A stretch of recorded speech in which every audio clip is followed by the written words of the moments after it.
the Crypt, your bi-weekly horror hotfix brought to you by GDQ. I'm McDices, I'll be your host for the night, and as well, before we begin, I just want to say that AGDQ 2023 Online is coming up this weekend, January 8th to the 15th. If you'd like to know more, go to gamesdonequick.com for more information. Alrighty, it's our first show of the year. Happy New Year, everyone, and welcome back. Last time we had a show was the Christmas episode, so I hope you enjoyed that holiday. This year, I wanted to open up with, honestly, I want to say just kind of a strong horror franchises that we haven't really dove into all that much. This is a nice way to start the year, I think, and it's a pretty powerful franchise with some wild speed tech.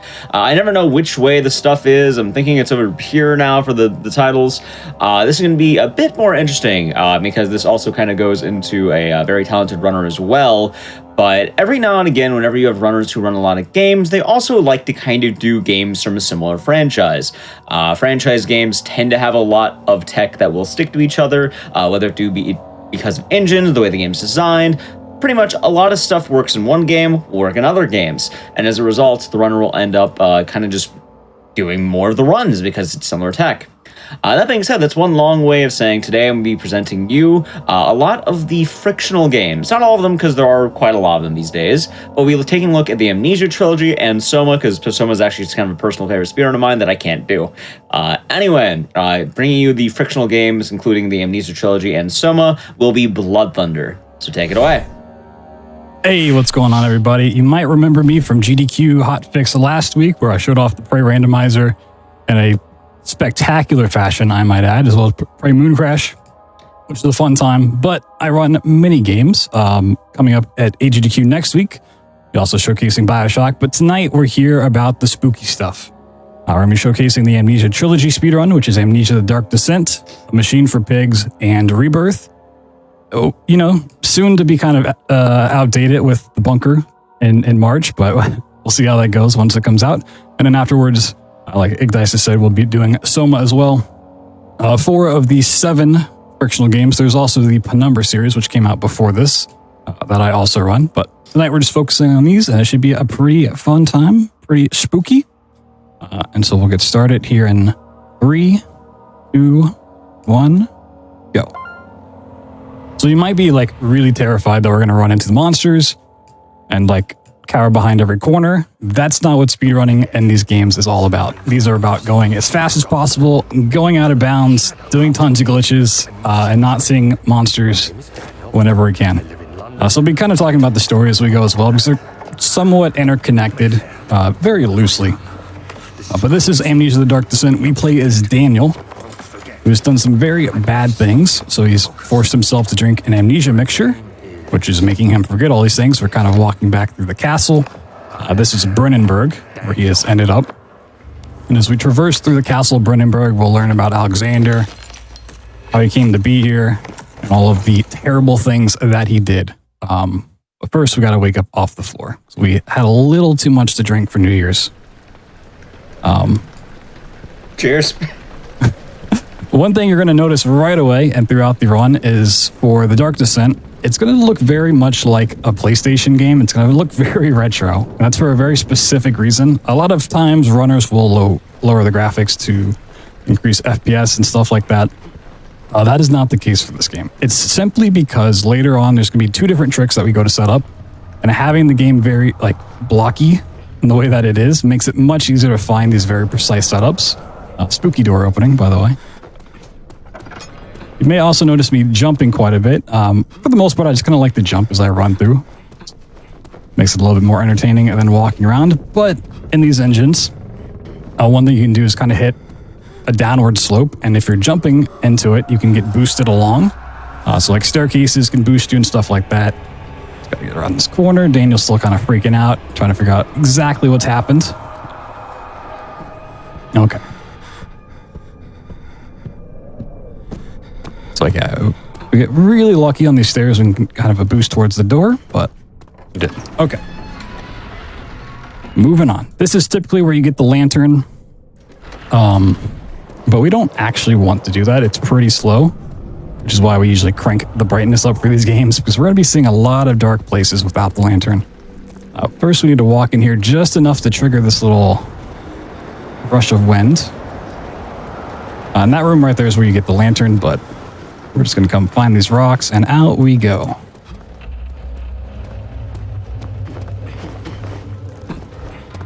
So I mentioned like the boosting off of stuff, and it's very possible with how collision works out of bounds that it'll just send you flying off the map. Anyways, here is what's known as a load warp. We're going to go back to the menu, load the game, and then hold down use, and we're through the level. So that's the first hub done. Load warps work in the fact that every time you load into a map, the game has a very specific spot it places you for like 1 frame. And then it places you where you should be based on your save. So if you save, load back in, for that 1 frame, if you're holding down use, and that spot happens to be right next to a door, then you can just leave the level. But most part, it's really used in hubs to get like back to the main hub area, but for whatever reason there, it's to the exit. Here's a monster, kind of caked up. It's kind of cute. The reason he's not attacking me right away is a very nice feature in this game. That flashbacks make the monsters non-aggressive, but flashbacks also have the downside of making you run slower. So they're kind of like a double-edged sword. Another thing that makes you run slower is damage. You can't die from fall damage. It is not possible in this engine. But if you are less than full health, you will run a percentage slower. The more damage, the slower you go. So we try to avoid damage at all possible. Here's the spooky water monster, the Kirk. I don't think that's really how you say it, but that's how I like to pronounce it. It's kind of fun. Gonna splish splash along. Water also slows you down. We want to kind of jump out of it as much as we can.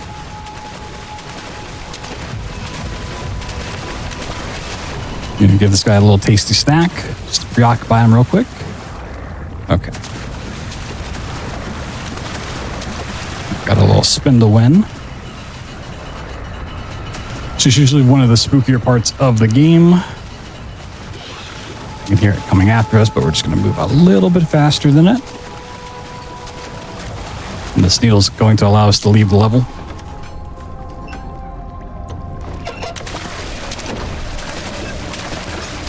Get a little nice chase sequence. We're going to see if we can boost up this wall. You may be wondering how this is working. Essentially, like every bit of geometry in this game is made up of tons of different little bits of collision, and we can just do tons of jump inputs along those bits of collision. One's a little bit tricky. Might just have to run away.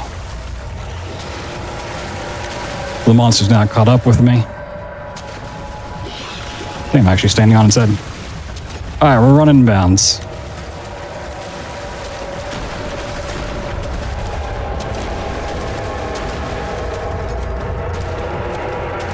It's a little bit faster to run out of bounds. You'd avoid all this stuff in the water. But it's not really a big deal. Speedrunners can get through the game without glitches as well. It is a myth that we only know how to glitch games. I assure you that is not the case here. While I am damaged, and it's kind of annoying, and I don't really have a way to heal at the moment, I don't have laudanum. There are certain checkpoints in this game, like right here, where the game will restore some health for you. Went into the back halls. This is kind of the second hub. And we can't really skip this one, unfortunately, but we do need to visit all these rooms, collect stuff for the machine room, so we can get the elevator working. Unfortunately, the machine room is not built for pigs, not yet. We'll get to that here in just a little bit. But this is where load warping really kind of saves time. So all of these rooms, we need to go and fetch some part for the machine. And the fastest way out, because the place it puts us when we load back in for that singular frame, is right by the door. So we're gonna just do a nice little clip. Time damage, it might be a little trickier. In the next room, I can get some laudanum to help out with health, but not, there is a different way out here.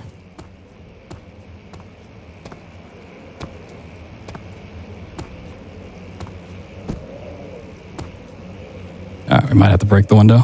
That is fine.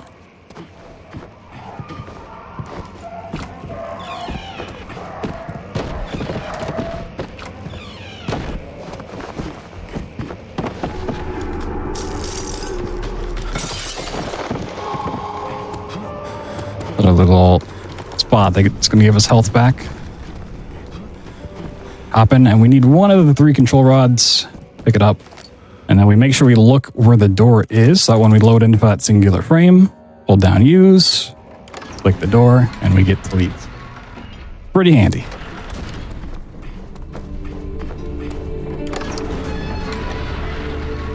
Here, Daniel's going to talk about his journal, but I always like to think he's saying gerbil here. More entertaining story.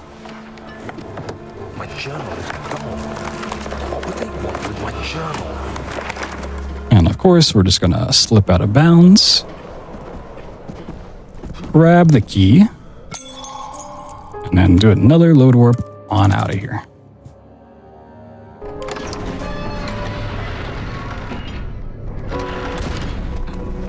So it's still part of the game where you don't quite know what's going on with the story. You don't really know of Daniel's involvement with a lot of stuff, but you kind of start to see the pieces fall into place.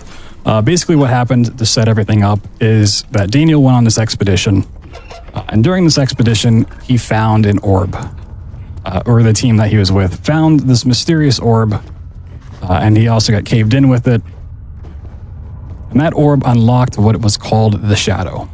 The orb is one of many that comes from the other world, the Shadow World, whatever you may want to call it, which we will see later on. It gets a little bit more time to shine in Amnesia Rebirth, which is why it's kind of cool to show all these runs back to back. You can kind of connect a little bit of story here and there. That does tie them all together. But the Shadow is stalking Daniel because he interacted with the orb. It's kind of protecting it, and it didn't like that Daniel kind of took it with him. But because he's being chased by this thing, Daniel met a man named Alexander who said, "Hey, come to Brennenburg and I can protect you. I know what's going on, and you can definitely trust me." Do a little crouch jump here.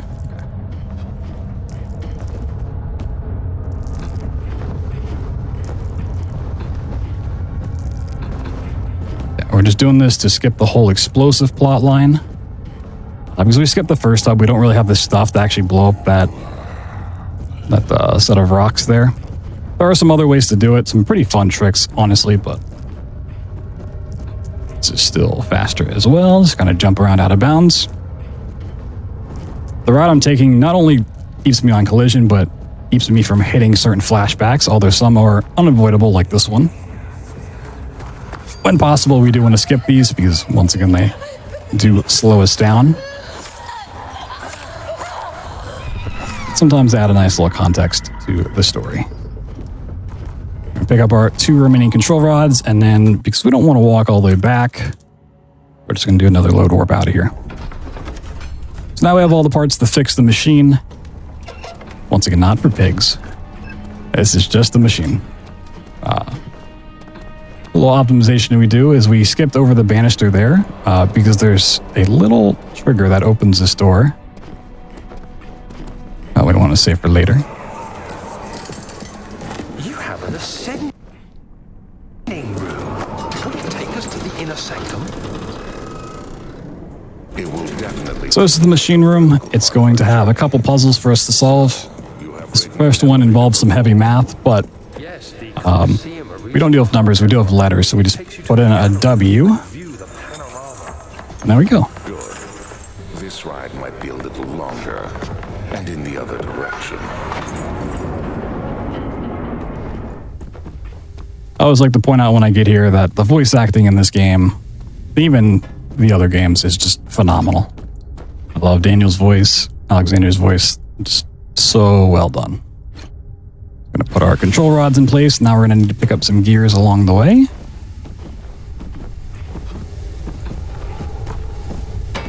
You also happen to walk slower when you're carrying items around, so anytime I have an item, I tend to throw it whenever possible. So, small little optimization. We need these gears over here. We actually got one on the spokes. That's really nice. Little time save. Now we're going to need 3 pieces of coal for the machine. A fun fact about the coal here is you don't actually need to turn on the burner. All you need to do is put the coal in here and then it's just fine. Game's like, that's good enough. You tried. We're going to put the gears on. Pull the lever. Machine's fixed. And once again, load warp out.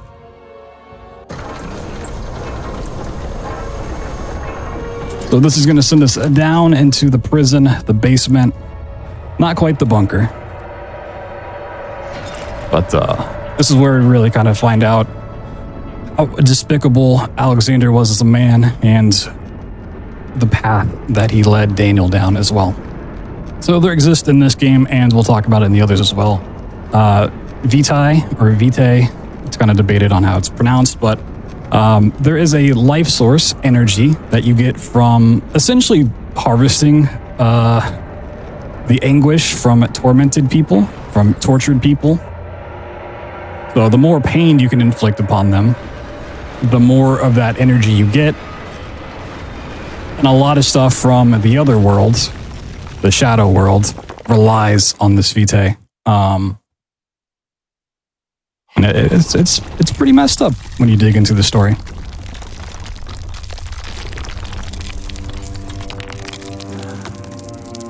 Yeah, you know, elevator crash, because why not? It's a horror game. Come this way. What was that? Forgive me, I should have warned you. One of my responsibilities as a baron is that of a... A fun little thing you can do, because we are in a flashback, to go a little faster, grabbing this rock speeds you up. For whatever reason, I don't really know why, but we're just going to bring Rocky with us. Take him down this hallway. And now here we need to pick up two tools. We need the hammer and the chisel. Between the hammer and the chisel is another monster. Spoilers. It was a little bit problematic, but we're just going to jump to get him to attack. Chuck a chair back at him. That's going to buy us enough time to get over here. Now, you can be a little risky and just try to pick up the chipper without hitting this flashback, and then the monster will try to attack you. But because we're in a flashback, he's like, you know what? Let's go on. I don't want to interrupt. So that's pretty nice of him. And now there's a hidden hole beneath this bed, so we're just going to move it out of the way. Break it with the hammer, and then just drop down. Whee! So that's the prison where they kept all the people that they were eventually going to torture. That is kind of the first glimpse into the horrible things that the pair did in Brennenburg. And tell him to alert the king's men. No, you come too. Please, we don't have time. Push these rocks out of the way. Someone is coming. Hurry. I'll cover the hole with the bed. Everything will be fine. Now we're going to look for our quickest way out of the map. For the most part, that's how a lot of levels go. It's just, where can you get out of the map as soon as possible? Like, what's going to give you enough consistency of boosting up and out of the ceiling or through a corner in the wall? Sometimes you can literally walk through a wall, which we'll see later on in the run. But we're kind of going into the second half, which gets a little bit harder. You can skip a flashback here. That's pretty difficult to do. You have to boost up and over it. I'm just going to run through it because I find it actually kind of makes this boost faster. There's a whole bunch of jump inputs off this little corner. Get up on this ledge and into the morgue. So the sewer is being blocked by a fungus that we kind of need an antidote for. That's why we're coming into the morgue to kind of develop this thing. You're also supposed to like lower the water levels and stuff, but we kind of get around the whole part. It was a little difficult during the flashback. Now you could just run through here and you might be thinking that's faster, but there's a couple flashbacks in the hallway that we get around by doing this, and that's really nice. Prevent some fall damage, pick up our handy dandy copper tube and a laudanum. Laudanums are basically like health potions. They kind of give us health back. So if we take damage, we can just heal right up. And get another one, just as a little backup. And now we get to play some Mortuary Assist on everyone's favorite horror game. So we're going to put the drill together. And then just stab him in the head. Grab it a couple times, and then we have the antidote. Now to get around a monster sequence and a flashback. Do one more load warp. And this is where the lower graphics comes into play. Once we're through, I'm going to be sure not to move, turn around and look kind of for certain pixels, and then rub up against this wall. This wall can be a bit of a pain, even with a good setup.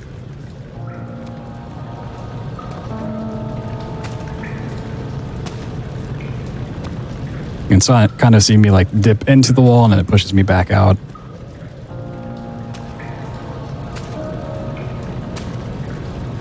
There is a backup if it's being too naughty. There we go. You just start talking about backup strats and the game's like, you know what? Nah, we don't want to showcase those.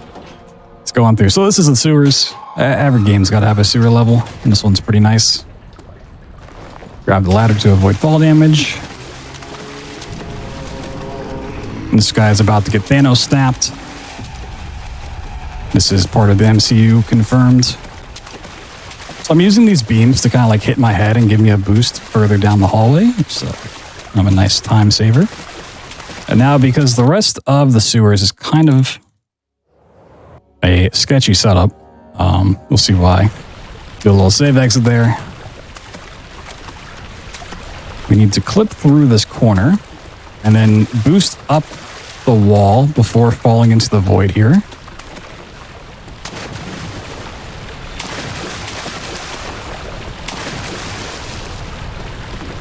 Now we're going to jump over here, boost up this wall. Really boost up this wall.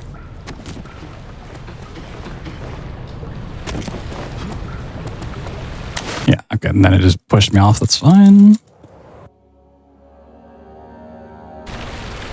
But not every boost you get in this game is going to be a useful one.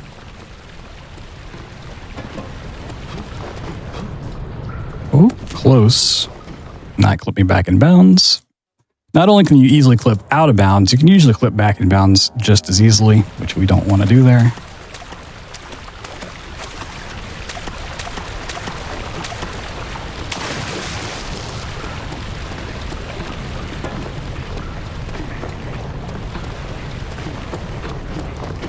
There we go. Gonna take some fall damage. That is fine. We got some laudanums.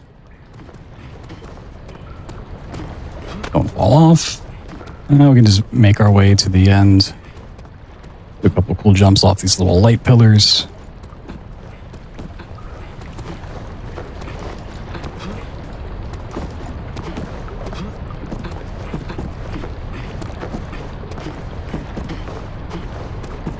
And to speed climb ladders, you can just jump and use. Sometimes you can bind this to the mouse wheel to do it even faster, which we do for the others, but this one's a little bit risky, so I like to do manual inputs there. It is possible to break your legs and take damage on the way down there if you go too fast. But now we're into the back half of the game. This is the nave, which we will see from many different angles, many different times. I'm going to try to set up a little thing so we can avoid fall damage.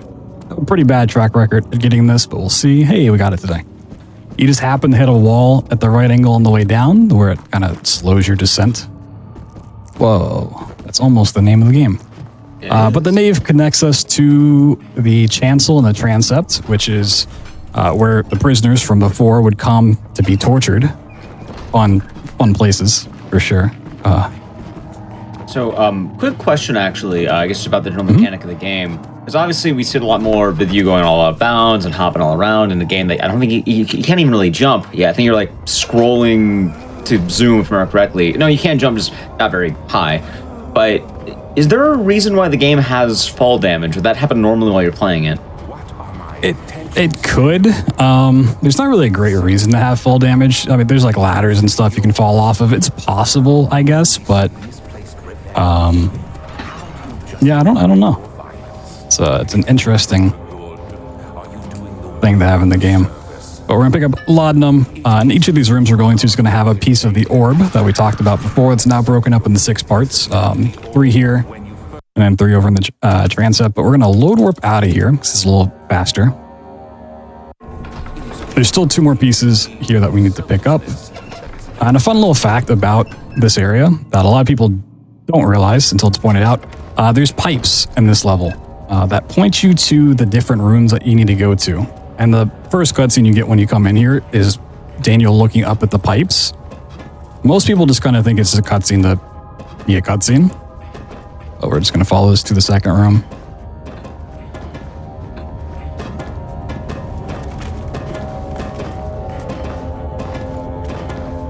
Oh, did I say orb? My bad. I meant to say morb. This is all about Morbius and his slow descent into madness. So you're saying he says it's amnesiaing time or something like that? Mm-hmm. Exactly. This is amnesiaing time, and then the whole movie starts over again because he forgot everything. Oh, of course. So you're going to see me jump against these pillars and these little downward slopes trying to get a boost off of them. It's kind of difficult to get consistently, but you can save a little bit of time. So we need to get one more piece, and there is a pretty long flashback to get it, so we're just going to jump through this pillar. Jump around. Yeah, each of these rooms has like a different form of torture, just kind of showing the cruelty that they had. And they're talking about it like, oh, you know, you can use this hammer to break their limbs and make them suffer even more before they die and stuff like that. Super nice stuff.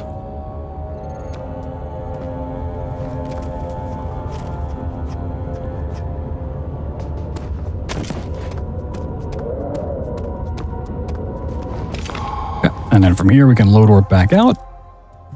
Actually, going to do 2 load warps right in a row. Click on the door. Load warp again. Now, because in the Navy, you're supposed to like open up the doorways to get to these different areas. We never did that, so we have to clip back into the main area, or in this case, we're going to clip out and then just go around the main area to the next one. This is where the second setup for the pixels comes in. We're going to go right here at this little corner, run into this wall, let go of forward, and it should pop us through. You can see the door here is closed. There was a really old school strat before of using a shovel to clip into here, and it was really nice. I'm kind of sad it's not in the run anymore. Shoutouts to the shovel. I think that's still used in DLC. I'm not entirely sure. Heading over to the transept. This one's a little less spooky than the choir. But we have some more fun torture devices to run past. So instead of just running into the room, we're going to jump on this pipe to the side. This is just getting around a flashback in the middle of the room.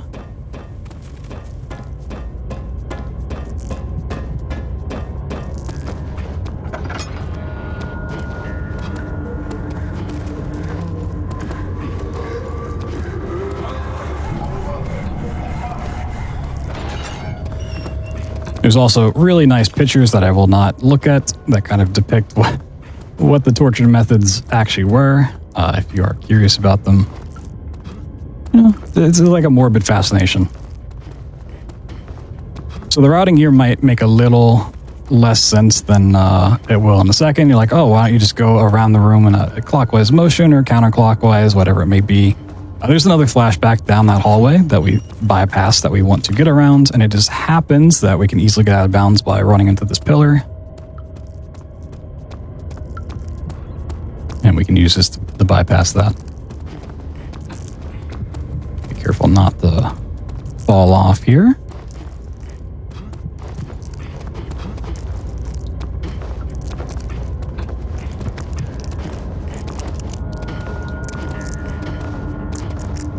One mechanic that we probably won't mention until Rebirth, we're going to do a load warp here, by the way, is the sanity. Sanity, for the most part, in the Dark Descent and Machine for Pigs doesn't matter. Even casually, it's kind of just like a nuisance.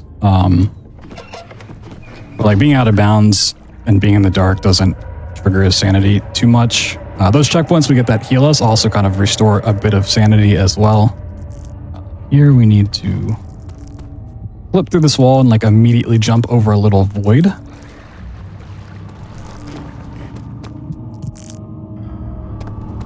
There we go. So yeah, there's a big gap right on the other side of that wall.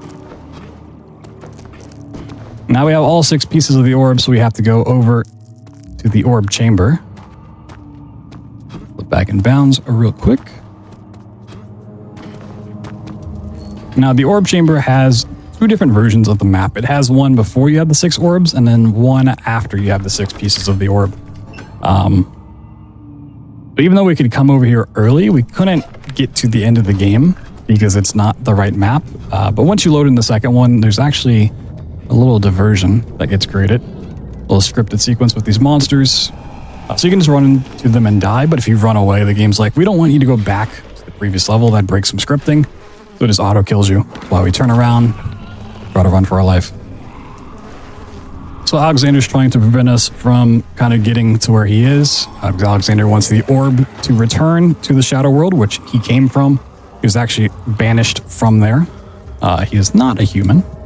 He is a otherworldly being that has been using Daniel to provide him with the Vitae so that he can get back to his home world. You had me worried. Quite frankly, I'm not sure what to do. A little crouch jump, pick up the bar. There's a couple different ways to solve the puzzle here of getting this key. A lot of people will get a water bucket and flush that out. You can actually just use that pipe. We're going to take some laudanum. But yeah, Alexander has put us in prison. And if you wait here long enough, you'll actually die and end the game. But that we go for a different ending for the most part. So now the Shadow's coming after us because we have the orb. It's wanting to hunt us down. We just gotta run away. Not super important for the speedrun, but something I always like to do is stay out of the water here. Because nobody wants wet shoes. No moist socks for us. Also, just being in the water is a little slow, so if we can avoid it... Oh, the corner is always the hardest part. Good recovery, and worth it. Only a quick dip in the Kool-Aid this time around.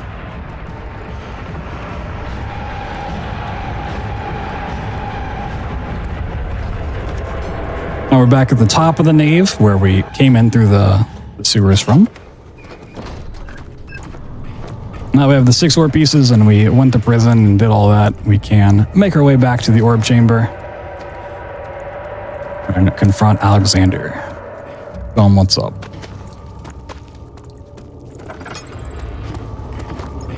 So to avoid fall damage here, we just do some very casual drops. Just short enough drops that we don't take any fall damage from it, but we get down in a couple seconds. All of this stuff is part of the Shadow. It's nice. Raspberry jelly. Back to the chancel.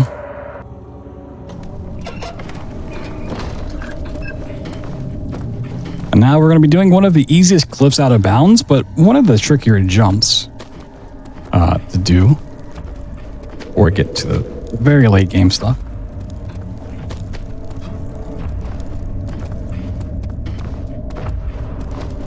Just make our way across. And this clip here is as easy as it looks. You just walk through that wall, boost up here, and then get a little bit of a tricky jump. Right, up and over. Jump to the end.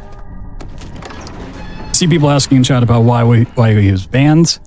It's been a long time since I've read all the notes and all the lore. I believe in one of the notes, maybe in this game or maybe in Rebirth, it's kind of hinted at why. There's a lot of stuff kind of connecting the games that isn't explicitly told, but you can kind of infer who different people are. We'll talk about that a little bit in Machine for Pigs coming up, but here's the orb chamber. Here's Alexander. It's a pretty fun little boss fight. You just got to knock over these pillars. There are a few different endings you can go for, but of the main 3, this is by far the quickest. We don't want to save Agrippa. The other one just involves waiting here. So that's time for the Dark Descent. We normally would watch the outro, but because we're doing all of these games together, we're just going to go ahead and immediately move on to a Machine for Pigs. We can talk about some of that inferred backlog there. We wait for the game to boot up. So while we do wait, I guess I was asking, so I know earlier I mentioned in the intro that, a lot of these games are going to run the same. I know I've seen a lot of the tech in these games. So how similar will Machine for Pigs be to Dark Descent? So of the Frictional games, the penumbras are run on, or the games themselves are HPL1, an in-house engine that was really created as a physics demo. And then they just kind of made Penumbra Overture around that and turned it into what we know today. Amnesia, The Dark Descent, and A Machine for Pigs are both on HPL2, the second version of the engine, so they share basically the exact same tricks. And then once we get to Rebirth, and eventually SOMA later on tonight, those are both on HPL3, which feature a little bit different sort of tricks, more prop physics than just clipping out of bounds with jumps and stuff like that. And I believe the bunker is supposed to be on HPL3 as well, which is super exciting because if it comes out and it's HPL3, more than likely we're going to have the similar sort of tricks, which would make for a pretty interesting run. Daddy. Oh, yeah. Let me do that. Please don't kill me. We get a little bit of a cutscene for Machine for Pigs, kind of showing us the thing. And one of the inferred things about the character of Mandus, who we play as, we don't play as Daniel, once again, for those that don't know the game. People like to speculate that Mandus is like a great grandnephew of Daniel from the first game. It's never like specifically stated, and there's no real evidence pointing towards it, but there's a note somewhere that kind of like leads people to believe that. So maybe that's canon, maybe it's not. But I will say, in regards to like the engines and keeping the tricks in the runs, a lot of devs would use the same engine, but it would patch things between games. They're like, okay, we knew this from, let's say, from Doom 2016 to Doom Eternal, which is a different engine, but like, oh, we know these tricks that the runners use are rail boost and glory kills, and we're going to fix that going forward. Frictional for the most part, because it's all engine stuff and not bugs or things that are really game breaking. They just kind of leave them in. They actually include a lot of speedrun branches of their game through Steam. So if you go to a Machine for Pigs on Steam, you have it installed. If you check under like the betas tab, you can install the speedrun branch, which is a down patch version of the game, which is really, really cool. Shout out to them for doing that. A lot of these games are a little bit down patched. It's nice not to have to do some very convoluted means. Anyways, this is A Machine for Pigs. Kind of a looked down upon game from a casual standpoint. It's definitely like a disappointing follow-up for many people. This is a game that actually was not developed by Frictional Games. It was developed by the Chinese Room, a completely different developer. It's just published by Frictional Games, so it's focuses more on the story than the hardcore gameplay. So there's not really physics puzzles. There's not a whole lot of puzzles at all. But there still are speedrun tricks, just like jumping through a wall and getting through the house here. So this game also deals with a different orb from the other world. The story in this is super dark, so I'm not going to go into every detail because I don't want to bring down the mood. But kind of the overlaying storyline is that Mandus is a man whose wife died, and they had twin boys together. And through the orb that he found on a different expedition, I believe in Mexico, he saw into the future, and he saw that his kids would eventually die in World War I. And he was not happy with that future. So he created this machine using the orb that like, split his soul in two. So the machine became sentient, and he had to make sacrifices to it. And he didn't want his kids to die in a war, so he killed them. And then became distraught and grief-stricken.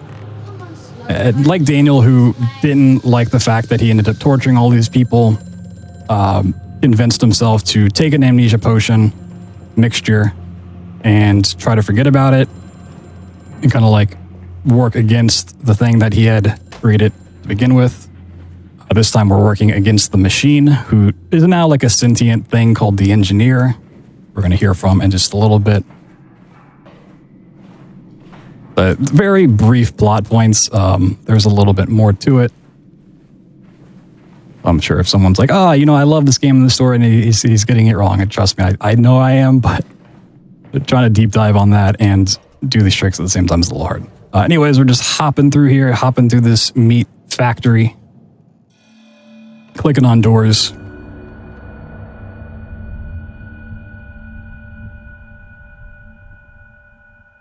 We're going to start getting these phone calls that we're going to run past and ignore. Oh, clicked off my game. There we go. So the phone calls are kind of a way for the engineer to enter into the storyline, saying, hey, you need to go fix this machine that is broken. The machine that we built that we destroyed on our way out before taking the amnesia mixture.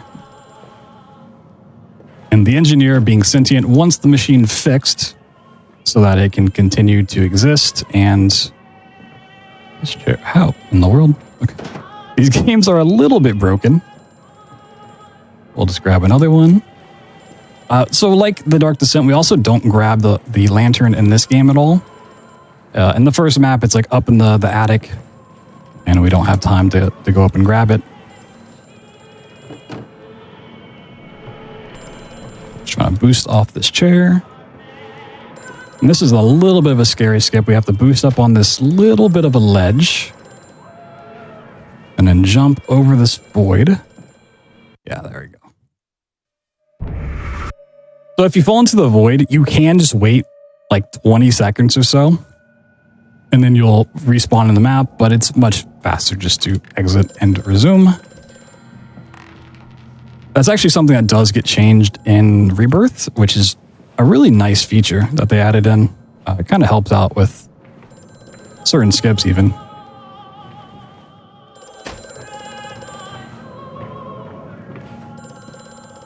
And then jump over here. So the maps we're running through right now are kind of the meat processing factory that Mandus had started. And he kind of ran into bankruptcy trying to improve it and set like a high standard for his place.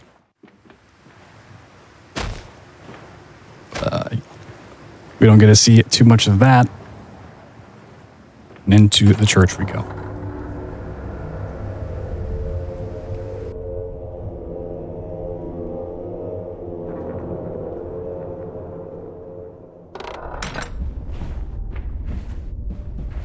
So while I can complain about a lot of things in this game, especially from like a gameplay sort of standing, the music is just 10 out of 10. Anytime there's music in this game, it's so nice to run through. We get a little bit of it later on as well. Another pretty simple trick here. We're just going to run into this corner, drop through the floor. And this is kind of where you would encounter the first monster, quote unquote, which is the Pigman. And the Pigmen also have kind of ties to the other world, as well as going back to the Dark Descent. So another thing, just like kind of connecting Mandus to Daniel. It's kind of speculated. This one might have a little bit more evidence, but the remnants of like the brutes, the monsters in one were shipped here, and they used the decaying corpses of those monsters to kind of work on Compound X, which is a mixture Mandus came up with to eventually create the Pigmen. And the sparks of the embers of the wheels. It's too bony. It's too damn bony. There's also some great quotes that you get to hear every time you run through here. Once again, we're going to try to clip out.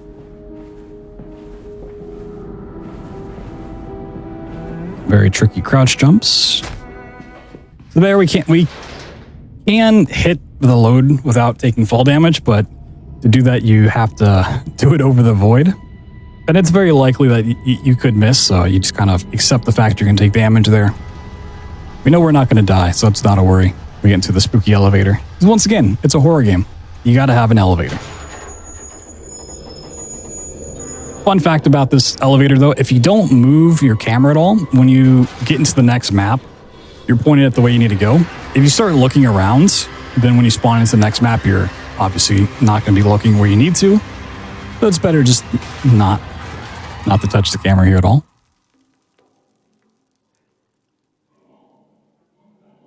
This map is where you kind of find out about Compound X. You use it to break through the lock.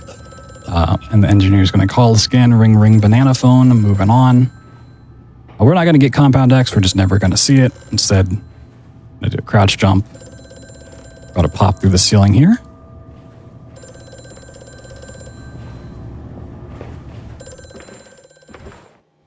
And this is going to get us into the sewer. So again, every game's got to have a sewer level.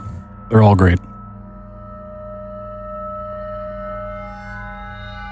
There is a really difficult trick that saves a little bit of time in the sewer that we're not going to be doing because it's a marathon sort of run where I don't want to be spending 5+ minutes here. Kind of like in the Dark Descent when we did the save exit in the sewer. Similar themes, right? You have to clip out of bounds and like immediately turn around and boost up the wall. This one's a lot harder to do. It gets around this flashback of Amanda's talking about all of the poop turbines that are going to generate power. There will always be a torrent of excreta flooding through these tunnels. We can use this to supplement the steam production and ensure constancy. Try to get in place before this stops talking. I'm just going to wait here until they're done talking because their flashback does slow me down. So I'm going to do a save exit here. This goes over top of a spot that we can't get out of. I fall down and there's a water monster down there that will kill us, and it's just better to avoid that. Okay, got out pretty quick. So I know this game's already dark enough without the lantern, but it's about to get a whole lot darker. Where it's even really difficult for me to see, and I know where I'm going. So bear with me here. And the reason it's going to get darker is we're going to take fall damage. We can't avoid it. Save, because once again, the game can just boost you off the map if you hit part of the map wrong. So instead of having to do that clip again where it's going to start taking some fall damage and jumping on these pipes.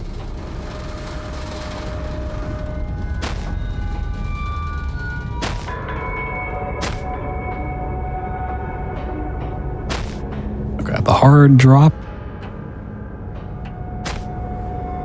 Yeah, no, I just need to grab this door on the way down. All right, cool. Not too bad.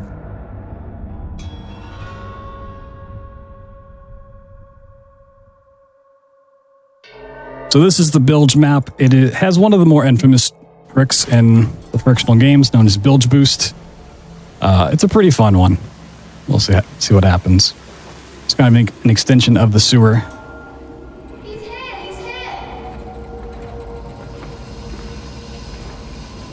I said you'd come. Maybe some gross little kids. So we're going to hop out over this fence. This may not look like it's out of bounds, but it is. Gets you outside the playable area.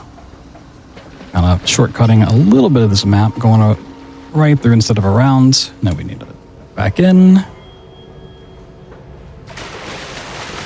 Do a quick climb on this ladder, and then out of bounds we go. So bilge boost is hitting a lot of jump inputs on a little beam out of bounds that we'll get to here in a second. And the reason it's so difficult is because you need a boost in the opposite direction that you want to go, and then do a 180 in midair, and I just randomly clip back in. That's fine.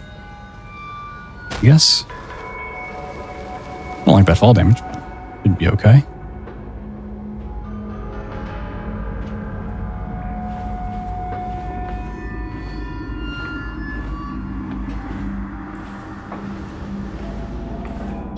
So we need to get up to this side over here, but we're going to boost off of this beam. I'm going to try to get a whole bunch of inputs and then do a sweeping arc motion to get up on top of the wall.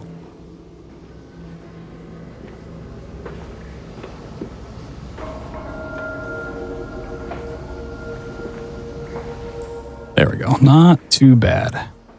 There are times when learning this game that would take me like 20, 30 minutes. Nowadays, it's not too bad knowing what I know, but as a beginner, that was definitely a pain point for the run.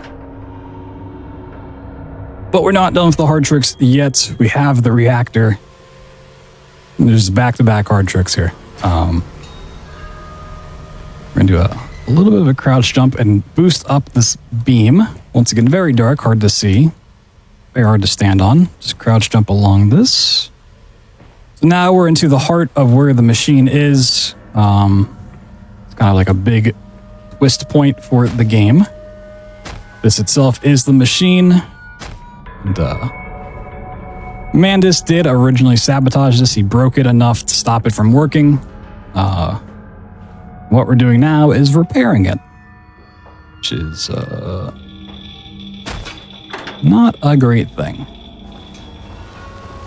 So we just get out of bounds so we can get to the bottom, start the repair job, and then up to the control room. We climb these ladders, and then we gotta flip all these little switches. You have to wait between each one, so you can kind of just wiggle these back and forth. Kind of a fun thing to do.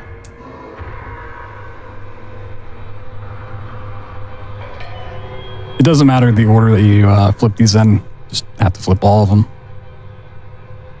Okay. Well, that's up and running. We just have to go pull 2 levers to start it up.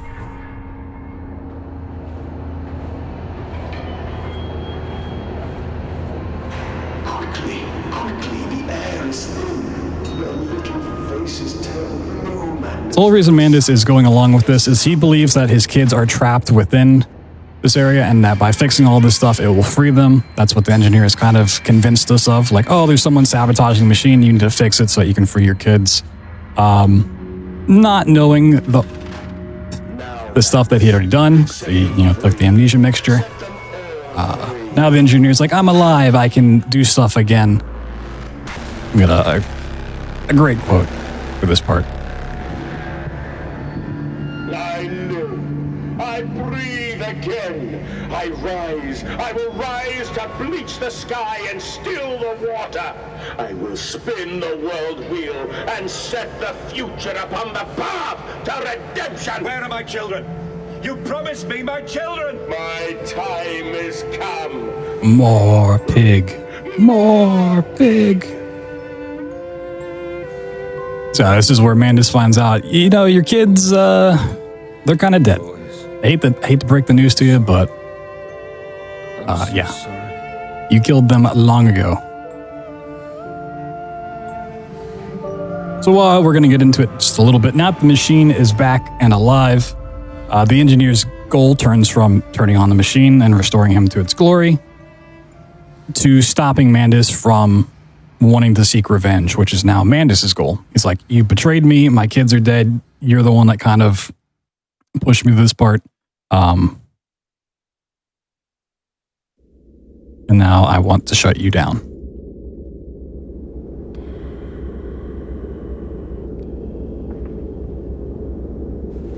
And, emerging, I raised my head to an uncaring sun, and I cursed this world of pain. A little flashback here.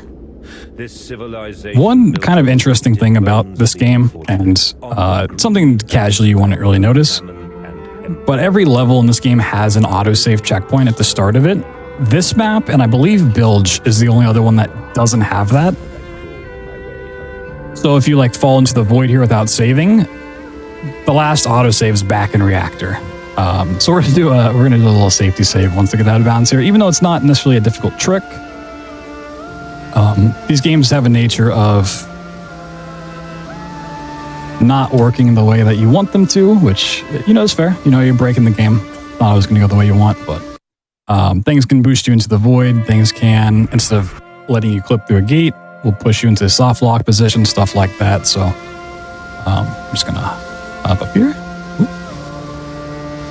And I'm really glad I did that safety save. I didn't make it.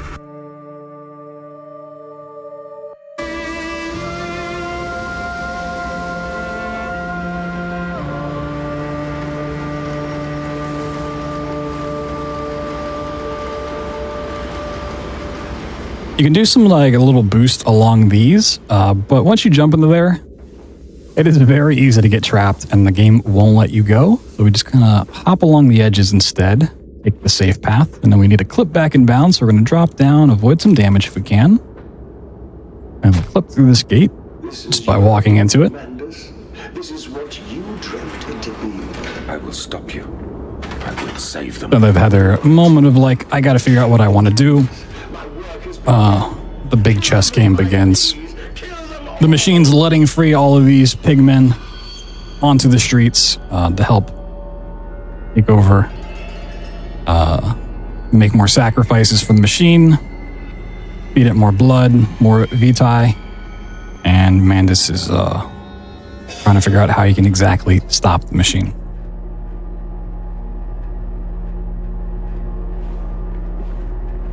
A little bit more comfy elevator rides between maps. Some of these you do have to be careful jumping in, usually when you're ending a level, because it can like put you in a permanent walking speed. On the way out, it's, you can hop around onto the streets. Get our first real glimpse of the pigmen.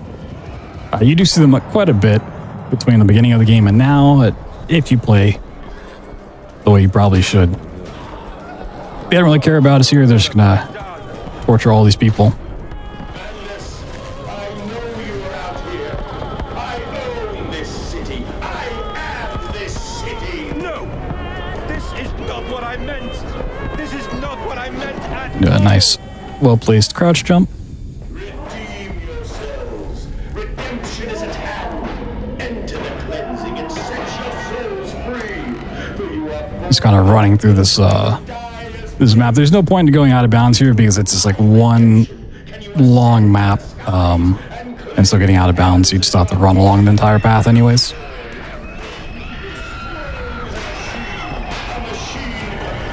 Oh, you said the thing. That's roll credits.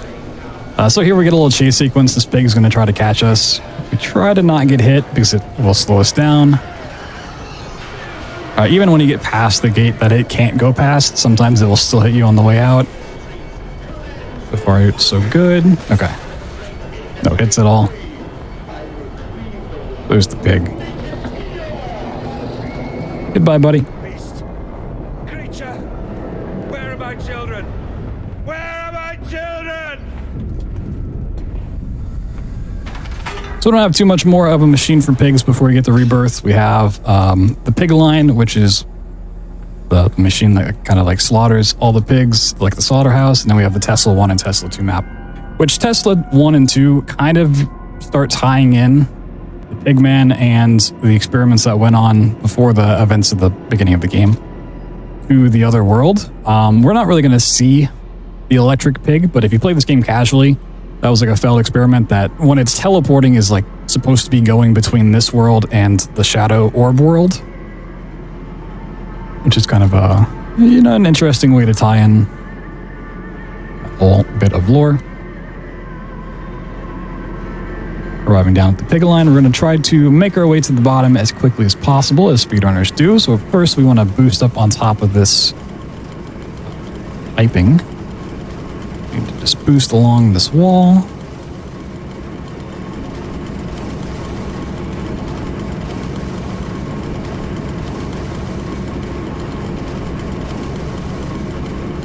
This trick here and the one coming up, the one in Tesla 2, are probably, besides build boost, the more infamous run killers. You're going out for a good time, so we've got up here. Okay. So we can jump over an invisible wall. And like how the streets was a very long map, this is just a very tall map that has different parts as you work your way down to the bottom. We just skip all that by jumping into the middle and falling down. No fall damage, or no fatal fall damage. We don't mind having to run slow through the Kool-Aid. Nice and relaxing run. Don't know why they put an elevator here, but,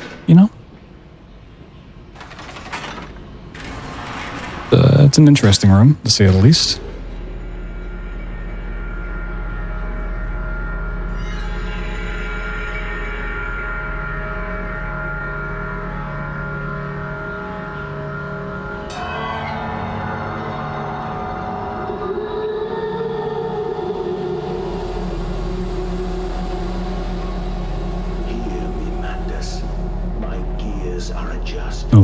fun little elevator ride. We can bounce around in.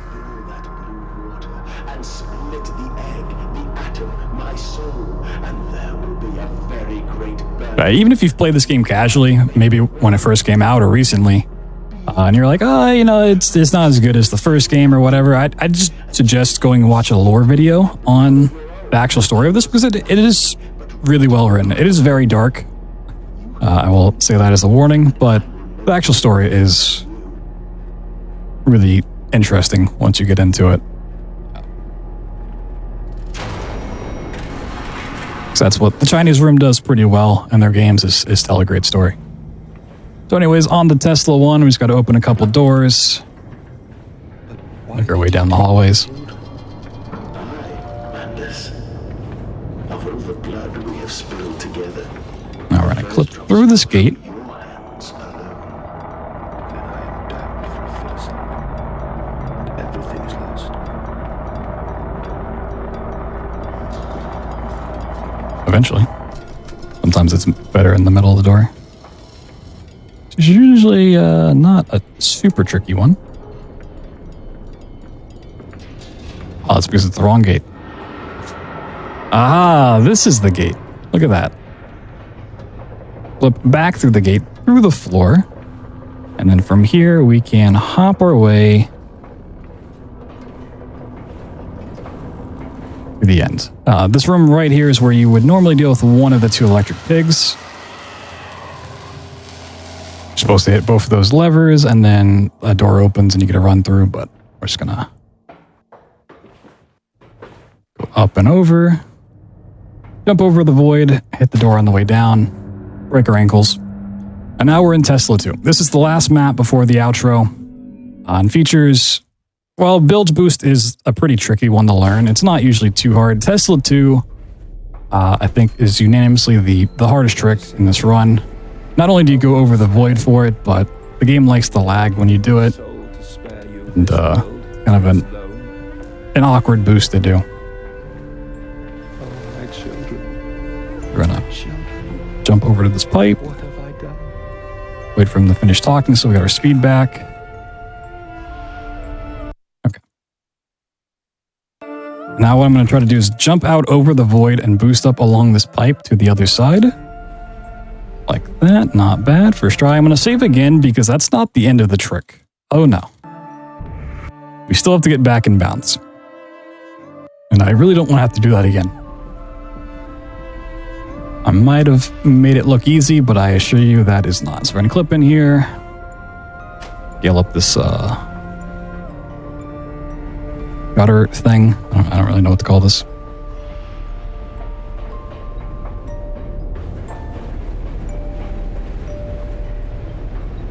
Yep.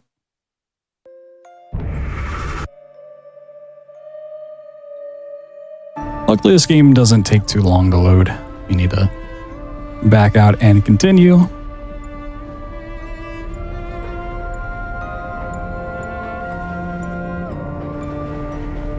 Gonna make our way.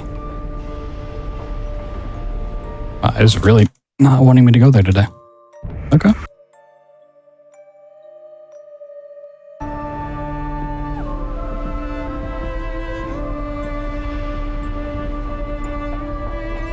Sometimes that's just the way frictional runs go. Okay, there we go. Hop up over here. Where you're hopping on the outside of the map is very important. There's a lot of small holes you can get stuck in and that you cannot escape from. Click on the ladder to get back in. All right, we just have to touch these 4 crystals and then the exit for this map pops up. And then we get a nice long walk to the end. So while the original sacrifice of the 2 kids did happen, I believe, in Mexico at the altar that Manda's found, he somehow managed to get another one built under the city of London. It's definitely a point that makes you think, like, how did he do this? Somehow he did. And this is where the orb and the machine kind of just live and exist. This is our final showdown with it. Madness, listen to your heart. You know There's not a lot to do here. There is a little bit of speed tech. We're going to ride a conveyor belt. And for whatever reason, if you tap back and then hold forward again, you can kind of get these like small speed boosts. They're not super consistent. You're not going to get them every time, but it's a little bit of a fun thing to do as you're walking out here. So this is the conveyor belt. If I just kind of like tap back for a second, speed up, kind of use the conveyor belt momentum with this as well. So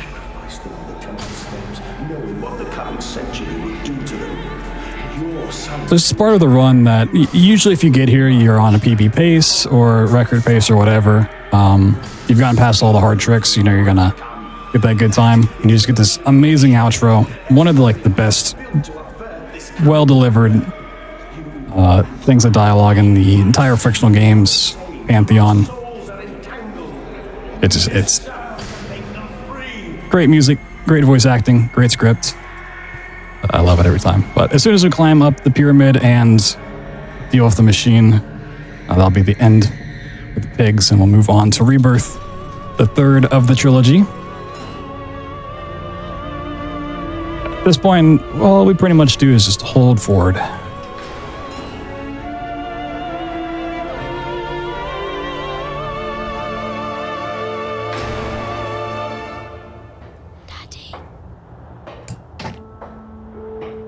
I have stood knee-deep in mud and bone and filled my lungs with mustard gas. I have seen 2 brothers fall. I have lain with holy wars and copulated with the autumnal fallout. I have dug trenches for the refugees. I have murdered dissidents where the ground never thaws and starved the masses into pain. A child's shadow burnt into the brickwork. A house of skulls in the jungle. The innocent Mandus trod and bled and gassed and starved and beaten and murdered and enslaved. This is your coming century. They will eat the Mandus. They will make pigs of you all, and they will bury their snouts into your ribs, and they will eat your hearts. This is so good. All right, so this is the machine for pigs. Whoa, I said the thing. Wow, that's crazy. That's why they call it that. Yeah, so in order to shut down the machine, Mandus is going to commit the ultimate sacrifice. He's going to give up himself because while we did split our soul technically, and half of the soul lives in the machine, half in Mandus, by hitting this button, the machine's going to come to life and rip out our heart, killing Mandus, taking the machine with them because somehow the souls are still connected. But we're going to click this button, and that's going to be the end.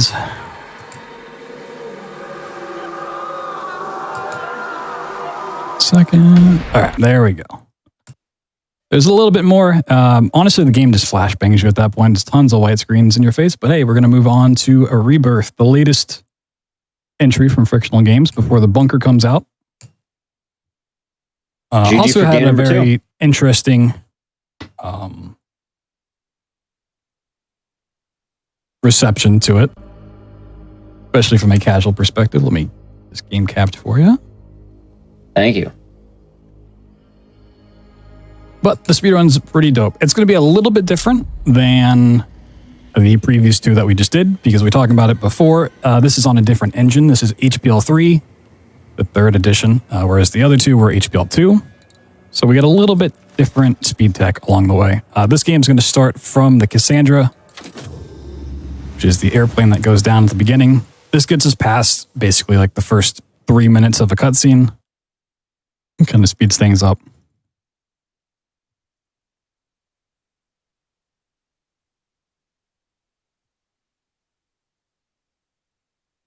And the cool thing about Rebirth that I think it doesn't get a lot of credit for is it kind of does tie up a lot of lore stuff, especially from the Dark Descent and the other world side of things. A lot of things get kind of inferred with Alexander. There's some stuff that kind of hints at his storyline, and it talks about Herbert, who went on the expedition with Daniel to start that quest line. There's actually a nice moment where you find Herbert and you see what his fallout from things were. Anyway, we're Tassie in this game. We wake up on the Cassandra after it has crashed. We're going to wiggle around. One thing you might notice is I'm using ESDF for my movement. I just happen to find that more comfortable than WASD. You're wondering like, that doesn't seem right. It's just, for the most part, purely a comfort thing. It doesn't really give you any speed difference for the run. A little bit of laudanum. I have... Also featured in the Dark Descent.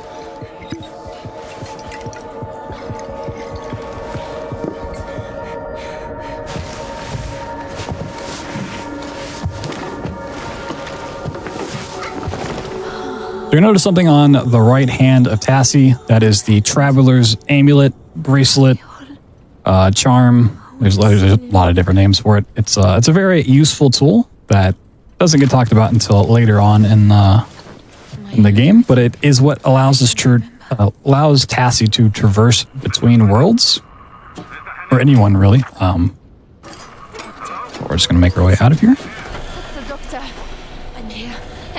Well, the first two games were all about like clipping out of bounds and doing that. HPL3 allows us to interact with props in very unique ways. So we're going to grab this one, double click on it, and then we can use it to just surf through the air.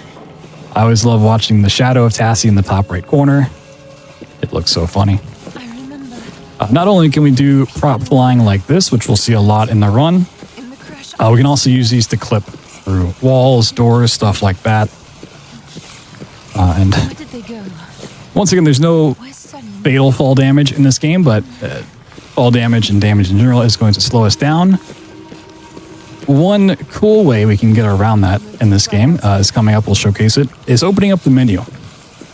So we had a menu, an inventory in the Dark Descent, but it didn't work the same way, different engine. In Amnesia, A Machine for Pigs, there was no inventory. This game adds it back in. There's not a whole lot you really need to pick up in this game, but we need to get to that cave entrance right there. So we just throw that away. Just do a quick open, close. All the momentum dies, and we're back on the floor. Oh, Tazi, look at the hands. Such tiny, perfect fingers. Rebirth does tell a lot of its story through these little bits of load screens.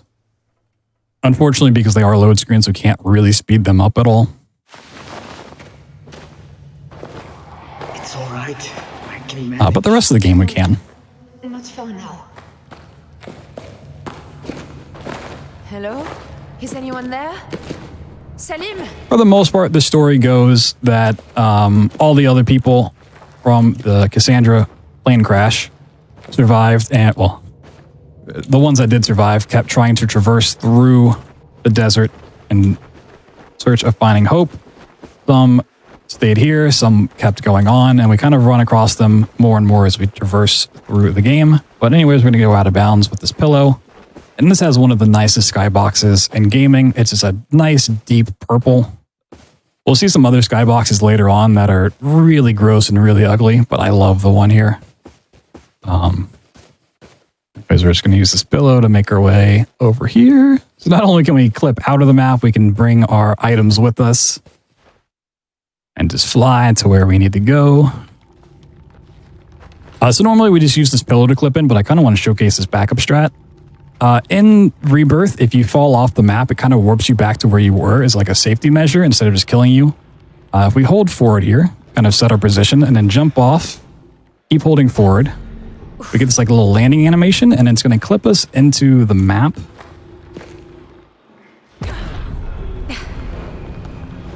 Now we're back in. We need to make sure to hit the trigger to activate this little cutscene where we find out about this bracelet. Although we had it all this time, Tassie only now recognizes that it's here. It kind of kicks up And whenever this is like spinning and activating, it means that there's a portal nearby, which is denoted by these jiggly rocks.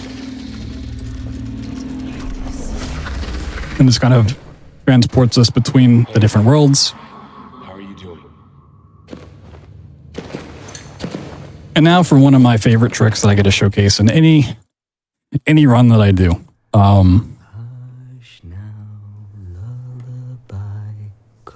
This is kind of a hard one to follow, but that's also why I like it.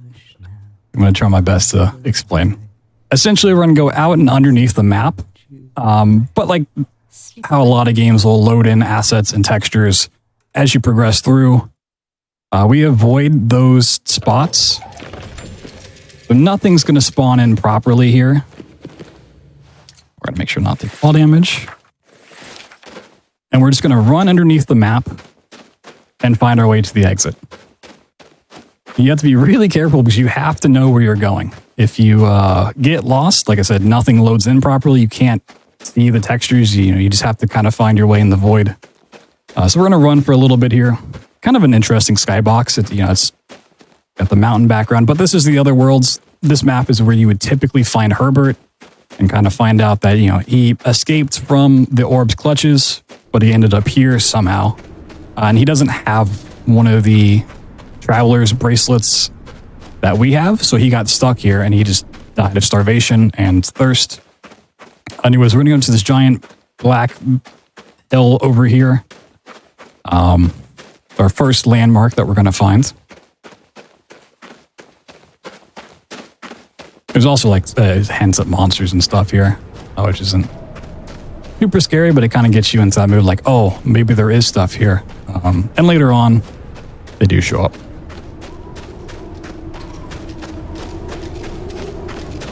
You can kind of hear the bracelet kicking up, which means we're semi-close to a gateway.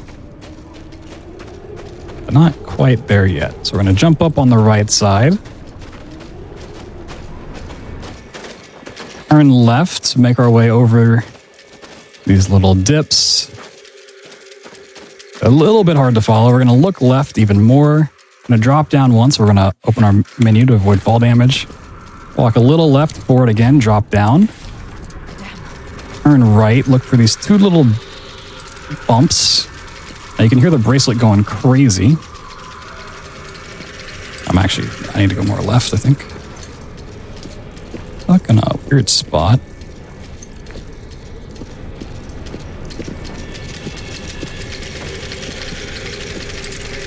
So I want to make my way right there, but it's not.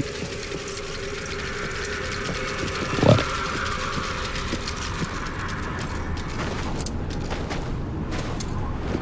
Usually not quite pain point. Having to do troubleshooting on a spot that you can't see, okay. Oh. I'm stuck in something.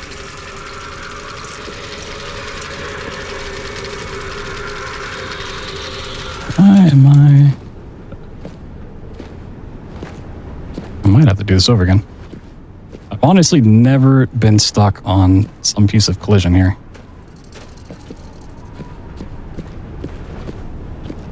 Go left a little bit more.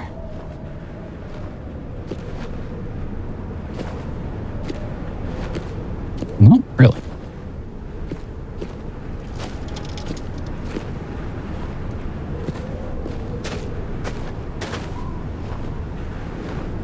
All right, we're just going to try this one again.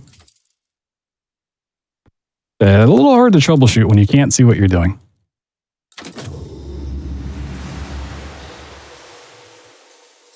Yeah, that's speedrunning. Not everything is going to go perfect. You got to kind of deal with what you're dealt. Oh, it actually loaded me back down here. That's cool.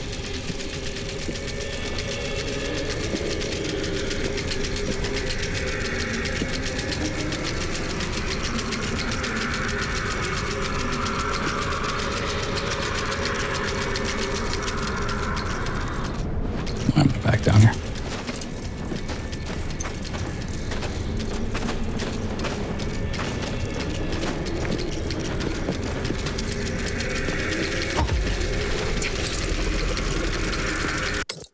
right, awesome. All right, let's load an even further back save. Cool. All right, load game, dark world. This should be good.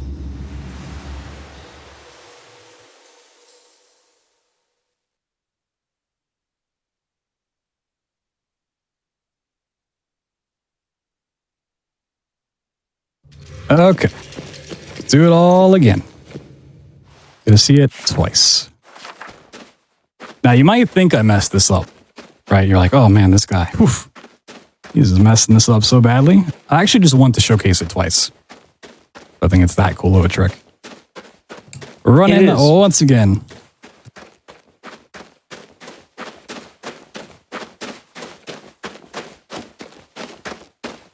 Yeah, if you thought I was lying about being a dark world, a shadow world, just taking it to its a very literal name. So I guess while I'm running across here again, kind of explain what was happening. A little bit about the story. So through these cutscenes that are being told, we find out about Cassie's past, where she had a kid named Elise that unfortunately had a disease and passed away. But as we'll find out here soon, Cassie also happens to be pregnant once again.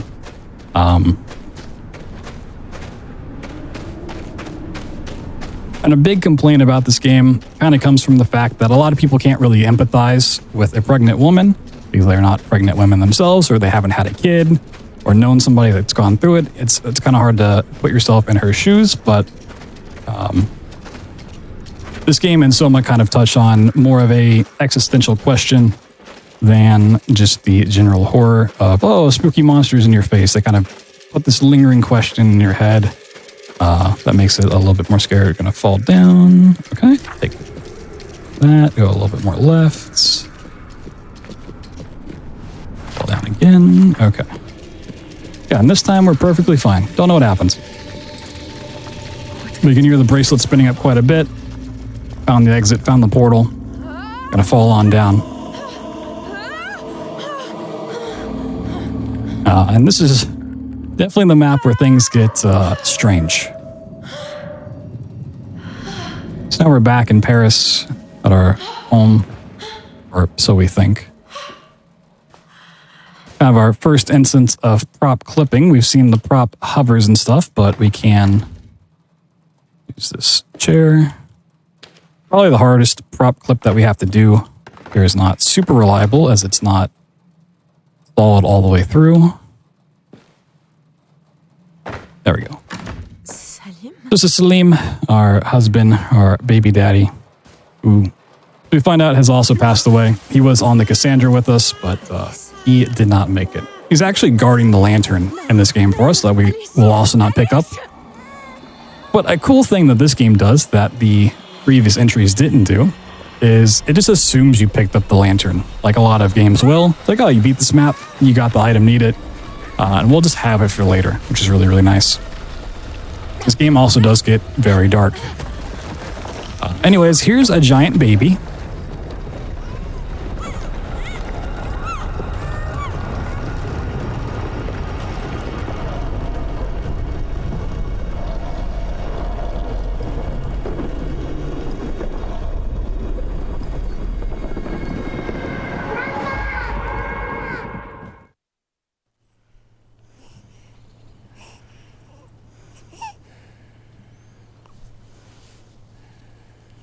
So the start of this next map, Tassie's going to realize that not only is she pregnant, she's decently far along. There's kind of some hints that the other world and its time behave very differently than the time of our normal world. The Dark Descent touches with Daniel being trapped inside the tomb for multiple days, thinking it's just an hour or so. Our pregnancy progression goes pretty fast throughout the course of this game. A little face right here. That face may be important later. Write that down, write that down. We're going to pick up some matchsticks. Sanity in this game does play a little bit bigger role than in the previous entries. Being in darkness for too long will actually kill you in this game. And dying in Rebirth is really, really brutal. It's about like a 25 to 30 second time loss per death. And it's also just kind of annoying to sit through. You get some jump scares in your face, and just takes a long time. So we don't want that.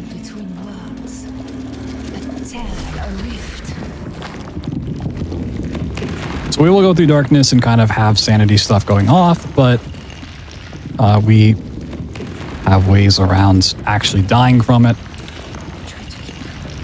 which is where the lantern later on will come in handy.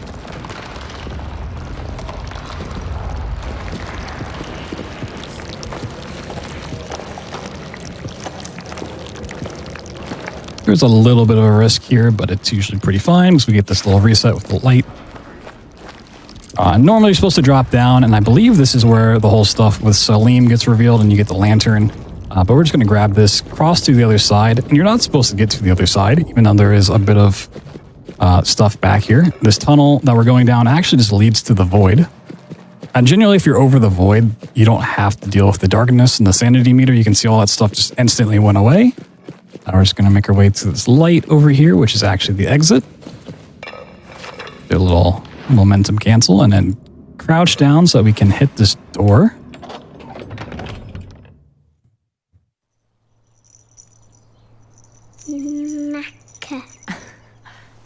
I think that's her word for him. So just continuing to show Elise and the stuff that happened with her, but we're back outside. We're gonna make our way to the fort, which is probably the coolest place casually in this game. But first we're gonna get a new mechanic that pops up from time to time. Just gonna do a little baby check by hitting X. Boop. Baby has been checked on. It's supposed to be a way that you can kind of like comfort your baby, and that clears your sanity and kind of tells more of Cassie's thought process as things go on. But we're just going to check when the game forces us to. Anyways, we're going to grab this rock and use this to get us past a little bit of a puzzle involving opening a gate. So in order just to gain height with an item, you can either jump, which is a pretty decent method, or you can use scroll wheel to bring the item closer or push it further away from you, which we'll have to use later on when we can't actually jump in the game. But bringing an item closer to you makes it very unstable to stand on. So there's a little bit of a risk involved. Have to kind of know how to balance things. Anyway, in the fort, we need to put together a tank shell. We're going to fire a shell into a wall to try and get further in the desert, making our way towards the other survivors. We were here. I remember being scared. I'm going to grab this key. And this is where we find out about the doctor being a survivor, and he's going to tell us, hey, come meet us at this fort down the way. We're not going to answer the radio. We're not going to deal with any of that. We're just going to use some props to clip right into the quartermaster store and pick up the ingredient that we need in here. There's actually like 4 clips that we have to do in here in total, but luckily they're not too bad. There's one. We're going to grab this chair. And once again, these are very similar tricks to what we're going to see in SOMA, so a little teaser for that coming up. Oh, okay. That is, that's a little bit unusual. That is just glued on there, huh? Okay. You know, sometimes you break the game and the game breaks back. All right, clip number 2. Normally, you're supposed to actually leave this area and this door gets broken by a monster, but we can just clip in here and grab what we need. Clip 3 and then clip 4. All right. It is possible to clip back in bounds there, and it's not really better or worse if you do. I think technically it's a little faster to clip back in, but it's a little bit more tricky to pull off, so as long as you get to the exit, you're good. Anyways, all of the other ingredients we need to make the tank shell are in the other storehouse we got the key for. Just gonna go ahead and unlock this. We're We're going to activate a flashback before we go in here so that it gets canceled going into this room. And when we come back, we don't have to deal with it. Flashbacks, once again, do cause us to move slower. So whenever we can avoid those, we would like to. I don't remember this place. It smells dead. Avoid this tripwire. Or activate it. It's fine. Do one clip into here. Avoid the spooky spiders. What happened here? Grab our second ingredient. And now we get to go cook up all the stuff. There's some fun little facts in here. You don't necessarily need to close this pot lid when it's cooking, but it does actually speed it up for whatever reason. And the same with this charcoal. You don't need to close this little gate. But if you do, it makes the grinding process faster. So you try to close those as you're doing stuff. And while this is still cooking, we're going to open this door. It should be just about done by the time we move the lid. And just combine all the stuff in our inventory real quick. Make the gunpowder. Close the shell, and off we go. And so far, I still have all my fingers. Head up and try it out, I guess.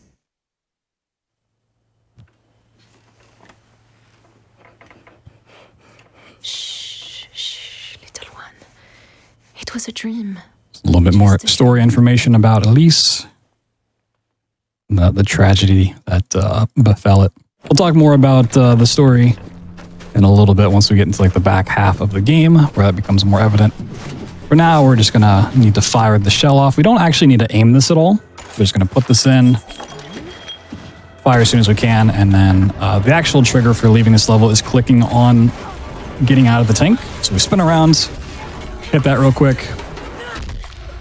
And one thing you may have noticed already, and if you haven't, watch out for it going forward. Tassie loves to be knocked down in this game. Half the maps start with her getting up from the floor, and half the maps end with her getting thrown onto the floor. Little one? One of my favorite little load screens here, just a spoonful of beans. What happens if you miss the shot? You cannot miss the shot. No matter where you aim it, it'll still trigger. As long as you fire the tank, fire the cannon, and then click to leave the tank, you'll trigger the end. We're gonna push this off of us. I don't know if you can necessarily call this area the sewer, but it's the most sewer-like area of this game, because once again, every game's gotta have a sewer level.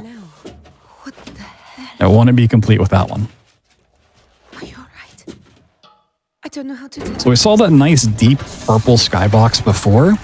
Unfortunately, the skybox on this level is like the exact opposite of that. I don't know why they made it the color they did, but I hate looking at it every time. Anyways, we're going to clip out of bounds real quick. We get this nice deep pea green.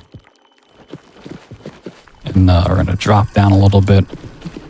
Use the inventory to break our fall.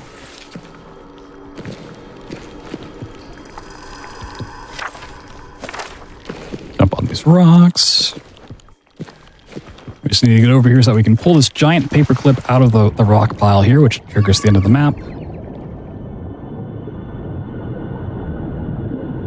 It's another like really cool casual area of the game that we just completely ignore. Well done, precious one.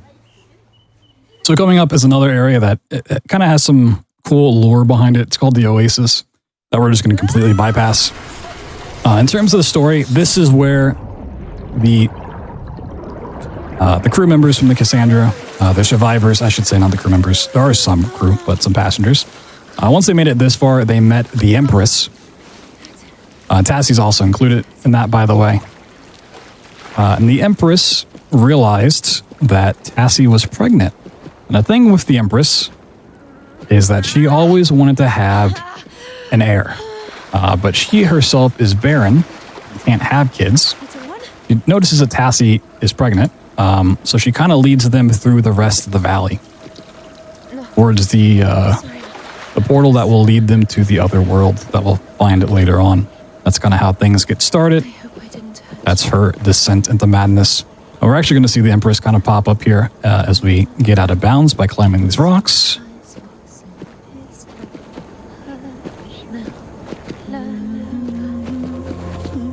So there she is. Who are you? What do you want?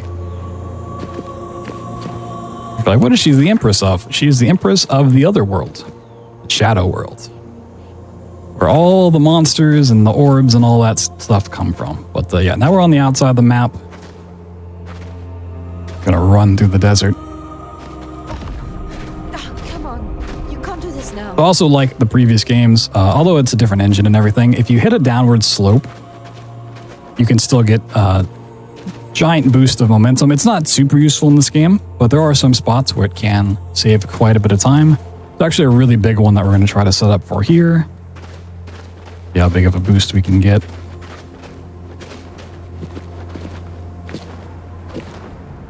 Just once again, kind of speed up some of the walking segments of the game.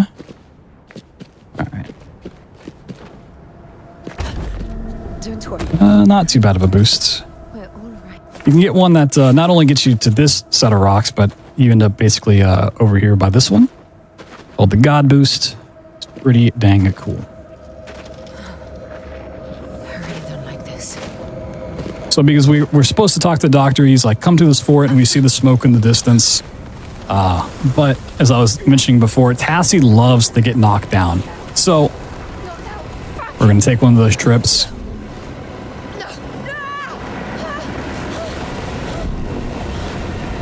And this is also going to send us through a portal to the other world.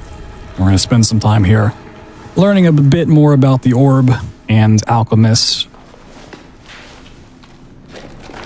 Start tying more of that story into it. Christ, we were so close. It's a fun little fact about this part is the game's going to require you to check on the baby, and if you just let it go, it'll give you a decently long cutscene.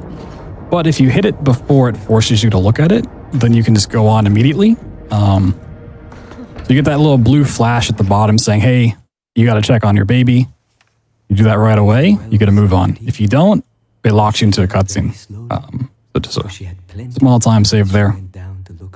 And one interesting puzzle feature that we get in this next map, and we'll see throughout quite a few other maps, are these little power pylon connectors that, based on where they are in the room, will connect power supply from one area to the next. You're going to see me move these around, and it's kind of opening doors for us. So we're going to pick up an orb over here, and this is going to become very important for the story. But this also, like Daniel in the Dark Descent, unleashes the shadow upon Tassie. So when we leave this map here in a second, it's going to start chasing after us.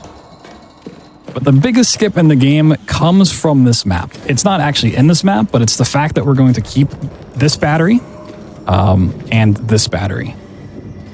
These are batteries of Vitae, the life force energy that you get from torturing people, and we'll talk about that here in a little bit as well. Normally, you're supposed to use both these batteries in this level to kind of solve the puzzle, but if we keep these in our inventory and just clip into the room instead, you can see that they're both in our inventory, and that's going to allow us to keep these for later on, which is huge.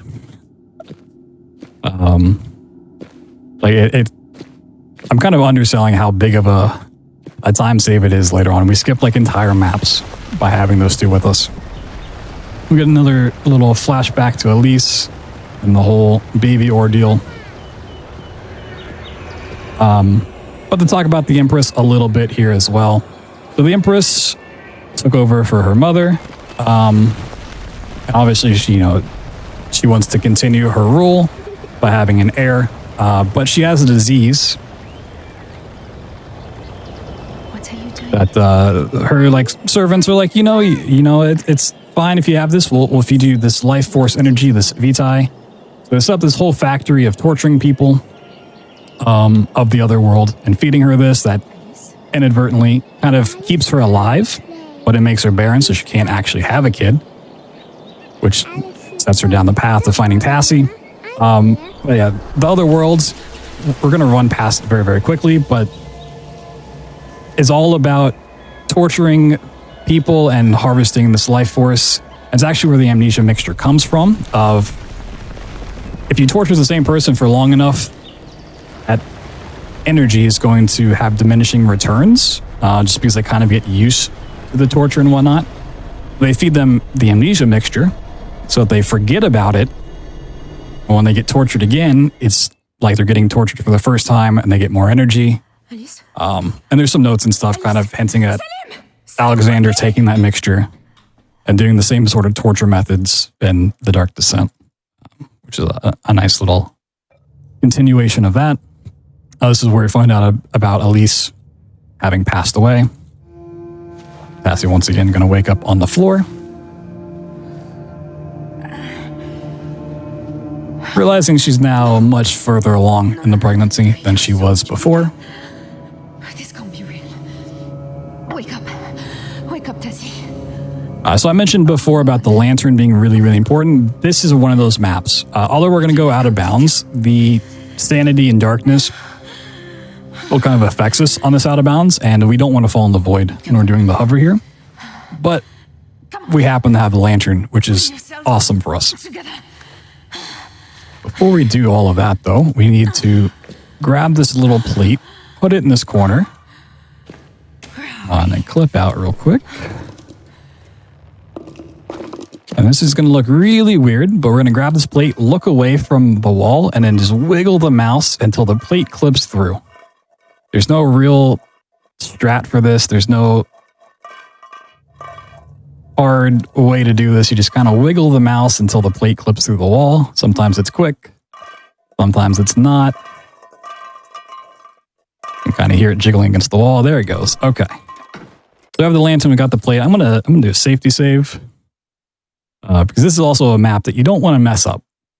Just dying is super slow, but if you have to restart it, you have to sit through her waking up and then clipping the plate out, and it can just be a whole ordeal. So we're going to take a little safety save before we do all of this.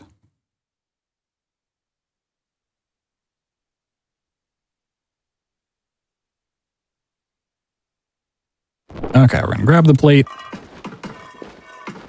And we're going to just hop through here.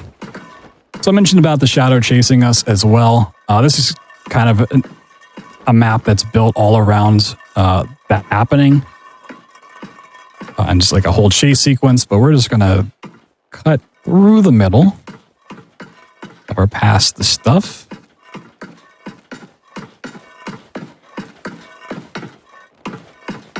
Not too much further here. We should see it coming up on the top of the screen. That's where we need to go.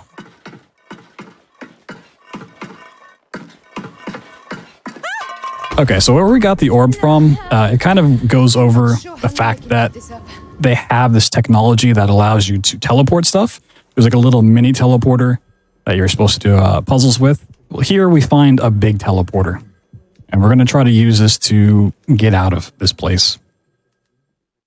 Unfortunately, it is broken, so we got to fix it.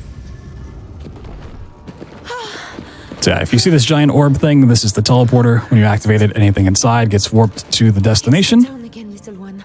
See? It's another gateway, I think. A portal. Like So we're going to use the orb. We're going to place it here. Big enough for us. Look, little one. I think this is a way out of here. I know it's crazy, but can we get it working? Okay, so we got to go turn on the machine by doing a fun little puzzle. With this puzzle, there is the added pressure that it's kind of a timed event until a radio message plays. And when a radio message plays in this game, you are locked into a cutscene. You can't interact with anything. So we want to solve this before that happens. And a fun way to do that is by using props to turn things faster than we should normally be able to.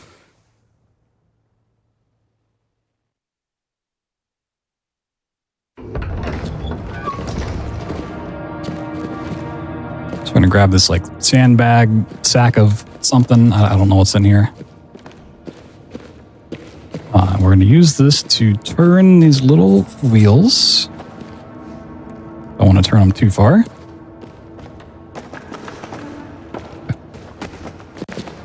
I'm just going to turn this a little bit, slide this left, slide this up, and then click the button to start it. Okay, so we put different icons up here, and then we match that wheel that we just spun with it as well. Okay, that's fine. This is the radio message. As you can see, it put a giant X over interacting with the sandbag. There's a little bit of an out of bounds you can do here, a slight bit faster. And this doesn't last super long, so we can use this just to walk out. Doctor? By the time we get to the door, it's just about over. We just really want to make sure we solve the puzzle before it tells us, hey, you gotta wait. So now the machine is fixed, quote unquote. We're gonna go Not far now, we'll soon be home. try to teleport.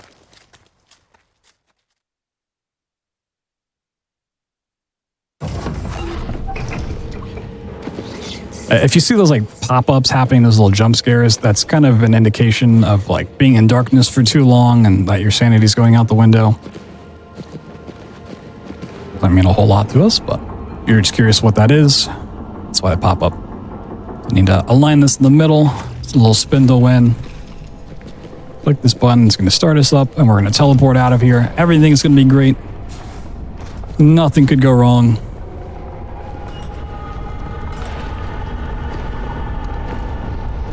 Oh no, something went wrong. So this is part of the game. One of these batteries is going to burn out, and you're tasked with going to find another one.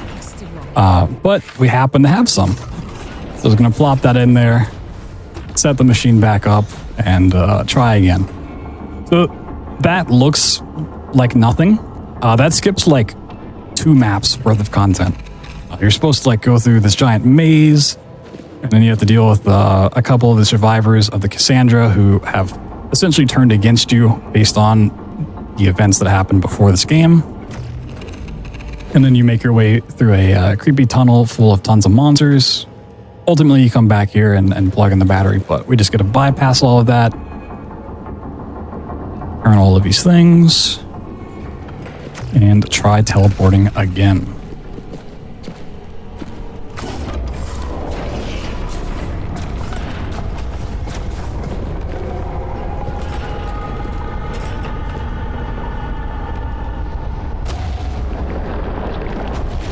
If you're wondering if the shadow is still chasing us, even though we ran super far away from it, yes. The raspberry jelly is back, and it has sent us to a place where we don't necessarily want to go. We were trying to teleport further into like the fort so we can meet up with the doctor, but it has sent us down a different pathway. We're still going to be in the other world, still looking for a way back. We're just gonna get shot off somewhere else. It's coming. Hush now, lullaby. Mama says so, don't you cry.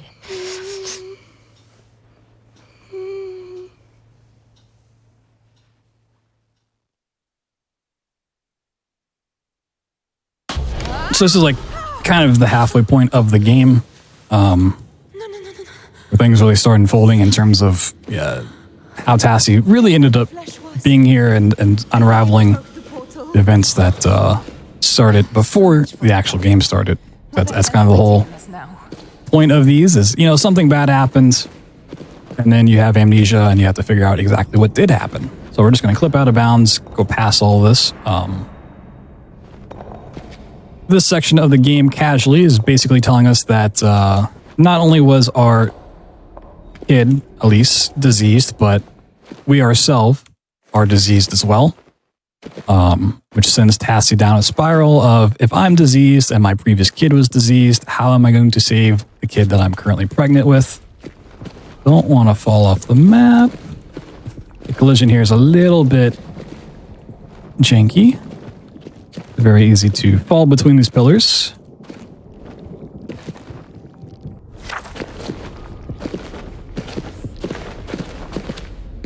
Just click on my door out.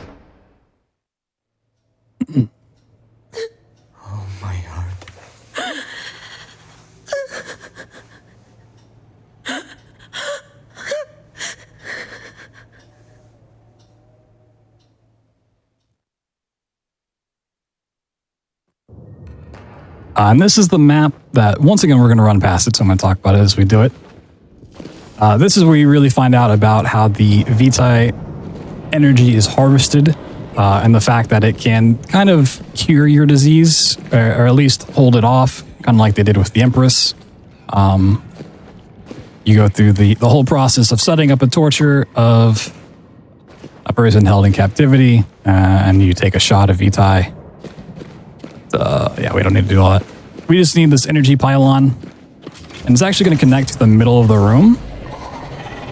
Oh, it's not going to move. Okay. This spawns in the only monster that we're going to really deal with. This is a Wraith.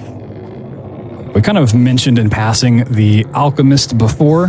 They were ones kind of researching the orb and its properties. Because of what happened with the Empress and her storyline, a lot of the people turn into ghouls. The Alchemist turned into these Wraiths that, if you get spotted by them, will be like Dementors and try to suck your soul away from you. We can just wiggle out of it. I'm going to be a little risky here. Okay. I got it at least far enough away. I just have to wait for it to walk away. It is possible to be super sneaky and not have to deal with the Wraith, but whoop. Okay. Well, once we get back here, it's fine. So we need this pylon so that we can activate the train. And in that room right there is where the Vitae scene would happen. You can actually just like run past it. You don't even need to do it casually. It is a interesting puzzle segment. It's one of the more annoying clips to do. Not really sure why. The pylons on other maps work just fine, but clipping through this gate is rather obnoxious half the time. Let's see.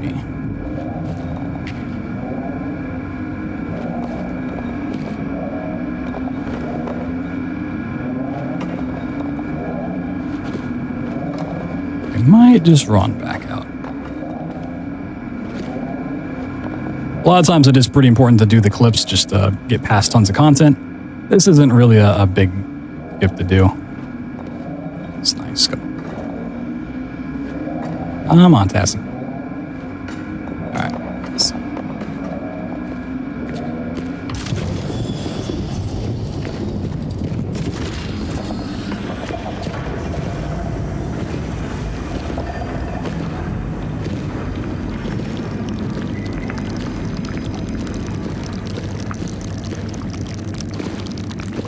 If you've played this game casually, you might know the part coming up. And if you're a speedrunner or a fan of speedruns, you might know the term auto-scroller. This is usually where you're locked into this little cart.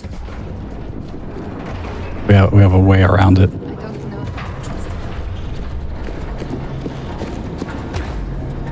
Ah, we clipped out. We're free. Woo! Run away. Unfortunately, this doesn't really do anything here. It will load no matter what. But once we're into the next part and locked into the auto-scroller, we do have a way out of this a little bit into the map here. It's pretty nice because it's a long auto-scroller. And not only is it an auto-scroller, at the very end of it, you're supposed to fall down yet again. Tassie's favorite pastime. But you're also supposed to lose your lantern. It gets broken on the fall. Because we don't go through that cutscene, the game doesn't take the lantern away from us, which is pretty nice. And now we're going to set up a pretty precise trick here. What's going to happen is this little train car thing is going to go out a little bit and then go upwards. When it hits the very top of that upwards journey, if we jump and crouch, we can get a little bit extra height and go over this wall. It's pretty specific on the timing and how you set it all up.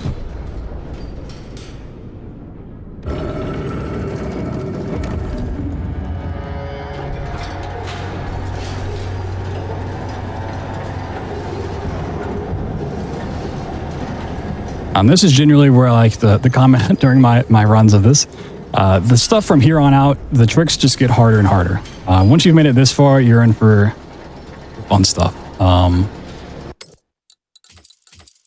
going up. I'm going to do a little save because if you don't get it here, you pretty much just have to sit in the train car for the rest of it, which we don't want to do.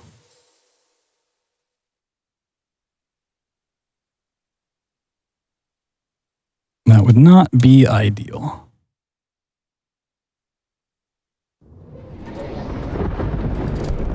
Got that boost first try, and we're going to stand right here. This part's always really scary. I've never fallen off of this, which I might have just jinxed it, but your character moves with the train car as well. So my hands aren't on the mouse or key, but Tassie's going to kind of wiggle around. It's pretty scary, but it's usually pretty safe.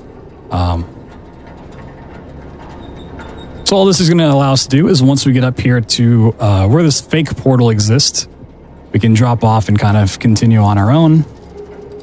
This is supposed to make a little tease of, oh, here's a portal that you can go through. You're looking for one. This doesn't actually work, even if you clip out. We can use the bracelet to get through here. Unfortunately. We're going to pick up one of these rocks. It's just jiggling uncontrollably. We're going to use this prop hover, object hover, whatever you want to call it, up and over. Before we had the void walk underneath the map, this is another one that's kind of hard to follow what's going on. We go around the triggers that load in part of the map coming up, so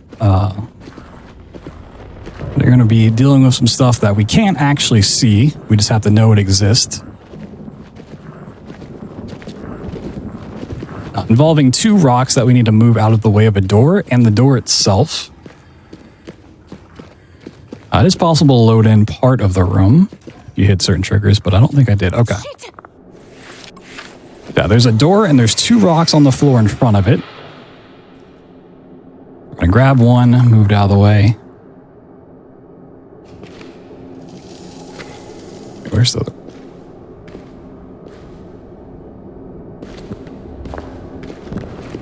Oh, let's see.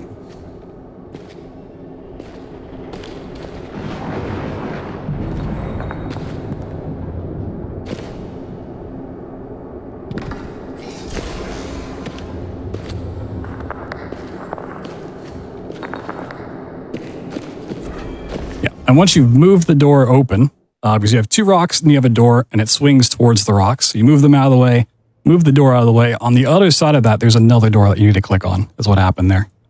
It's kind of hard to follow unless you know the level layout super well, but that's essentially what happened. So these little pods are the different people that are currently being tortured for the Empress's Vitae. So anytime you see these little pods, that is a person inside being tortured. Super dark. Anyways, we're going to clip out. You can see there's tons and tons and tons of these things.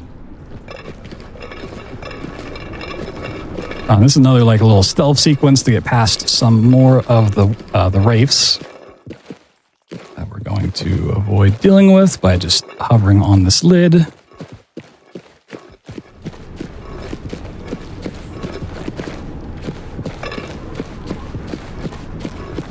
We do have to be careful with objects because it is possible to despawn the object. So if I go too high on this hover, the prop will actually just get deleted. You got to be a little careful. You don't want to be too low because you need some height, but you don't want to go too high. You need to be right in the middle.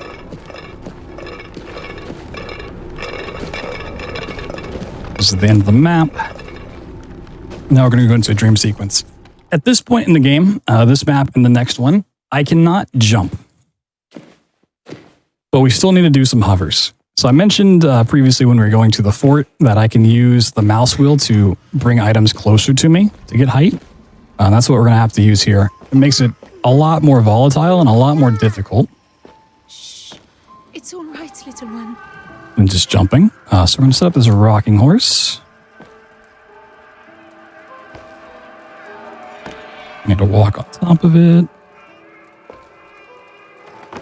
And then bring it close to me so we can start ascending. All right.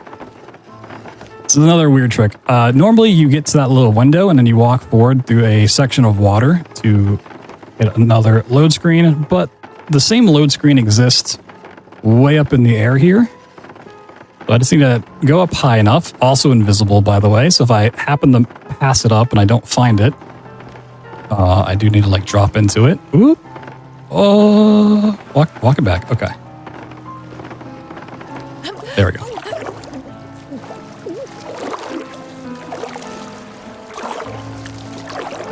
A little scary. Now, like the hardest trick in the run. Not the last one you gotta do, but definitely the sketchiest. So this will give us a portal back towards the fort. And this is where the doctor and another survivor reside. But we are like super pregnant. Like the baby's about to come out. Normally when you're walking through here, there's a lot of story, there's a lot of flashbacks and radio messages and stuff like that, which we don't want to do. Super, super slow. An object we have to use to hover with is also not a very big prop, which also makes this way more difficult. And we need a lot of height off of this one. So we'll see what happens. If we get past this, we're good for the rest of the run, but this is definitely the scary part. Okay. We're going to use this little flask. Put it in the corner.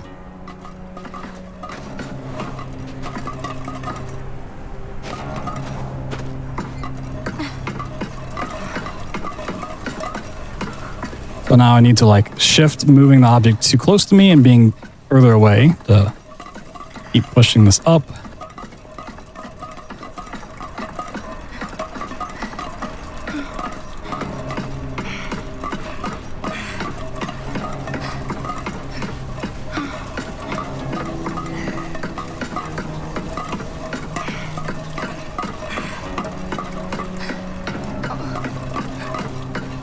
So this is one I mentioned, like going too high on the last level would deload the prop. This, we need as much height as we can get.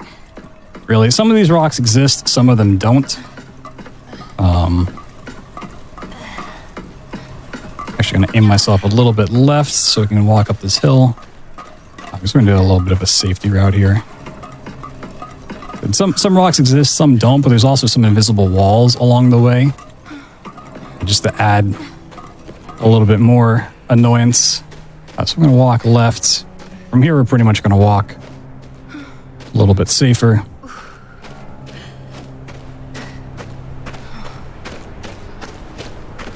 Not too bad.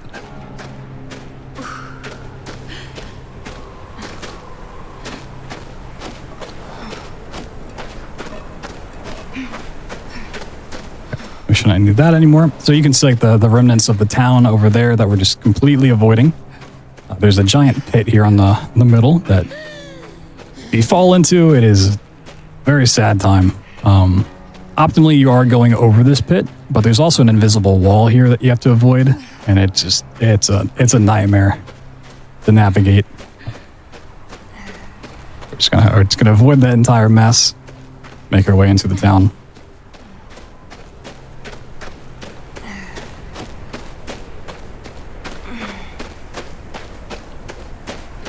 Conveniently, it's a pretty easy way to get back in. You can just walk through some rocks.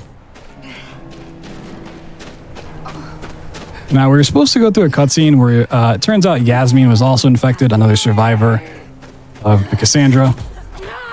And she kind of like frees us and lets us run, but now she's completely turned into one of these ghouls, one of these harvesters that's supposed to work for the Empress, which is why she comes chasing after us. But hey, who comes to rescue us? The doctor. And oh boy, is he a creepy doctor. He's a weird guy. It's all right. It's all right. So part of the big pivotal plot point that happened before the game starts is the Empress leads you into the other world with the remaining survivors of the Cassandra. And she says, if you give me the baby that you're giving birth to, because I want an heir, I will heal all of your crew. I will heal all the passengers and like let you live and be healthy and all that. But Tassie, reasonably, also having just lost the kid, doesn't want to give up the baby, so the crew kind of turn on her, which is why when you counter them throughout the different levels, also everyone's favorite part of this game. Luckily, we don't see anything, but it's always great to sit through. You don't have to do anything but look at him when he calls for it. So say, look at me, and then you have to look at his face. Super weird. Yeah. There is a little bit of a mechanic here, which is very awkward. You can push, you can hold down forward to push, but it doesn't make a difference. You just have to look at him in between. It's all that matters. Also, you pat your belly. He's a super weird doctor. But the doctor, knowing of the deal that was struck, or the deal that wasn't struck, rather, but is on the table, is like, if I give this baby to the Empress, she'll, you know, heal me up, let me live, and all that good stuff. So he's, well, helping us out now, not a good guy in the end. He's doing this for the sake of himself. And that's not going to sit right with Tassie. One more push. Unfortunately, this starts at like the beginning of the level, so there's like no chance in the world that we could skip it. And it kind of just throws us into it. But we also don't have to see too much. It's not an Outlast 2 situation. I thought she might be tainted. See. There's the baby. Now the doctor is going to be a real jerk about things and run off. Well done. But he was kind enough to put our pants back on, at least, you know, like. Let me hold her. Did that for us. The child comes before everything else, even the lives of your friends. Your husband, all she wanted was the child. Just that. No! So yeah, now he's talking about, oh, you know, all the Empress wanted was a child. For you. So, now, I must do what you would not. If we are to be cured. Against our lives, what is one child? You fucking dare! Could so. Tassie's gonna become super mom and just Hulk out.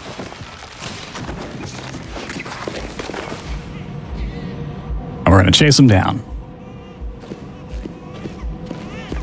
Stop! Stop, damn you! Give her back to me! Fortunately, no, she did just give birth, so having a little trouble walking.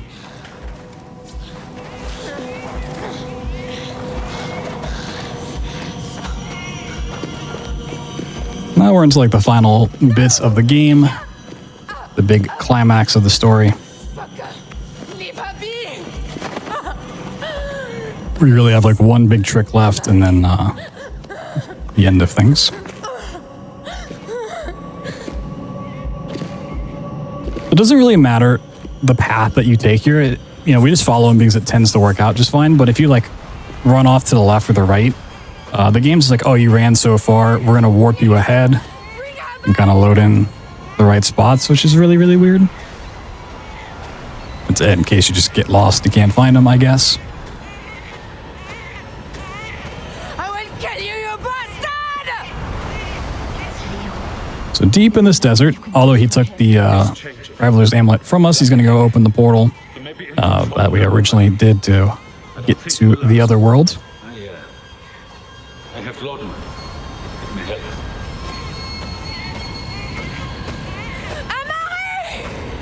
Him just running away. Out of your mind. Salim will be dead by now. Accept it. Don't go, Tassie. We can get help. I can't do this anymore. I just want to be with him. I don't care. So right up here, we're going to see him open the portal.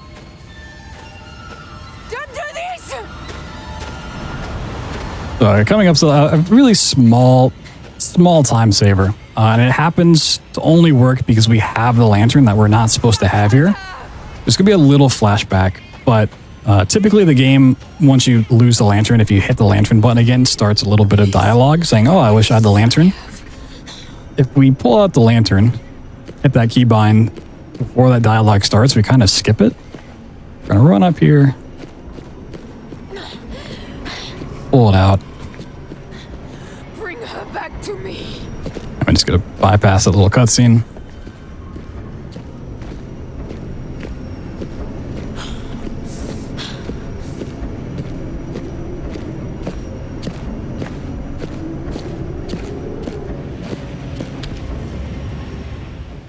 We're getting very close to the Empress.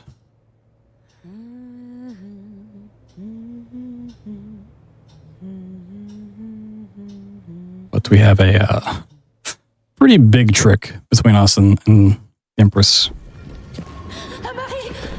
I'm coming. So this whole map's about getting this elevator repaired so we can take it all the way up to the top where the Empress resides. We don't have time to fix it. Just gotta hop through this wall.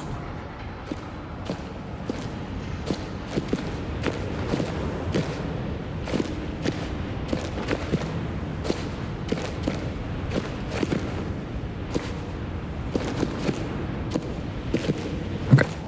Gonna grab this air vent cover, which is still inbounds, and then we're just gonna slam it up through the ceiling. And it's out of bounds. And we're gonna, instead of repairing the elevator and riding it all the way up, we're going to just ride this up. We have to be really careful because we can hit our head on the section at the top. And that can cause a lot of problems for us, but we're just going to take this on a little bit of a flight. We're also doing this over the void, so we don't want to fall if we can help it. That would be bad news bears. Just gonna take the time to kind of walk out a little bit here.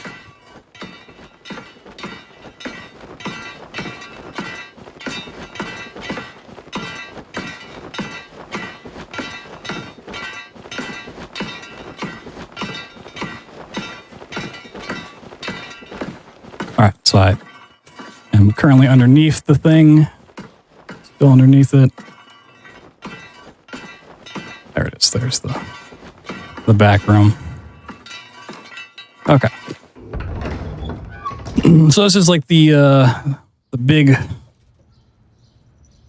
climax. It's the Empress's chamber where you go and deal with the doctor and get the baby back, and then get one of the different endings. But you might remember way back when we first found the orb, we picked up 2 batteries, right? And we used one of them. We still have the other. And to get one of the endings in this game, you're supposed to go through the whole cutscene and then get a battery, so you can do this, but we're just going to plug this in, press the button, and pull out the lantern for a fun trick. So one of the endings, the one that we're going to go for, is getting back to Paris. We're going to take our baby and run and hope things just work out. We're also not supposed to have a lantern here once again, so a little bit of a weird glitch happens by having this out.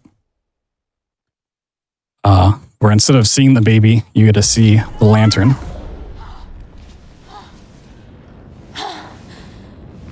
Whoa, is this Amnesia the bunker?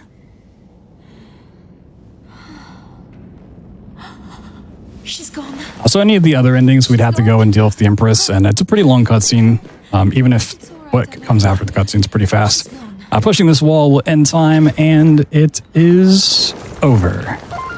Save the baby, back in Paris. We can be a family once again. That's all Amnesia games currently out. The bunker will change things, but that's the Amnesia Trilogy. Completes The Dark Descent, A Machine for Pigs, and Rebirth. We will have SOMA as a showcase here in a little bit. I think we're going to have a break before then. But if you like these runs, you can come over to my Twitch channel. We do a Frictional game anthology run every Friday, which is the 3 Penumbras, the 3 Amnesias, and SOMA all together. We're not showing Penumbra tonight, just Amnesia and SOMA. But if you do like these, every Friday we do a big run of all 7 games. There's also plenty of these runs on my YouTube as well. If you want to see the Amnesia Trilogy done without glitches, that's on there. I've actually done a full Frictional Games anthology run, all 7 without glitches as well. If you're looking for more fun runs like that, I got you covered. But like I said, we'll have Soma here in a little bit, which features a lot of the same tricks you just saw in Rebirth, the prop clipping, the prop flight, in a different setting. But yeah, not too bad. Yeah, it's a good run. As well, in addition to all of that, Blood Thunder will also be on for AGDQ for Bioshock, if I remember correctly. Yes. Next Monday at like 7:30 Eastern. So that will be exciting. Really quick, we will be setting up for our final game of the night. It will be SOMA. It will be quite similar to this one. Really fun game. Before we get to that, really quick, we're going to be right back. It's break time. Stand up, touch your toes, stretch your legs, don't die of blood clots. We'll be right back.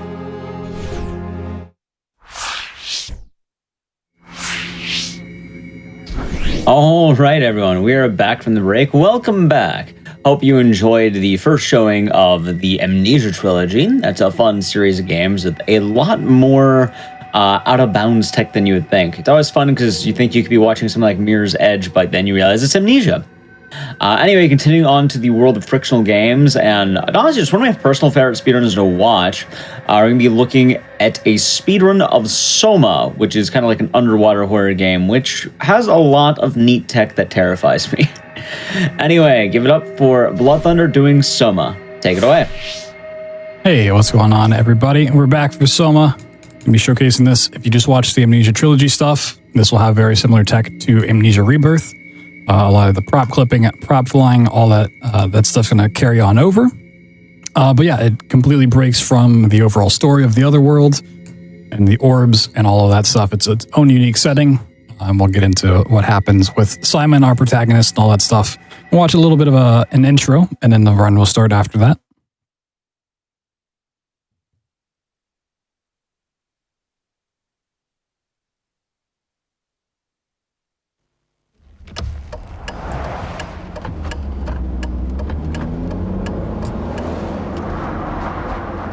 Are you okay, Simon? I think you're bleeding.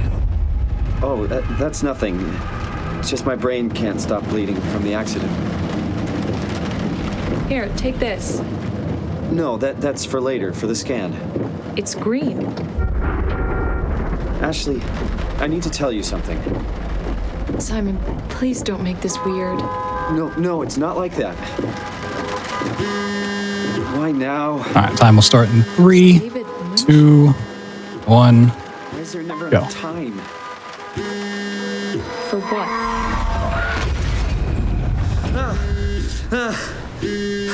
So it turns out Simon was in a car accident and has suffered brain damage, which is going to be starting the setup for this game.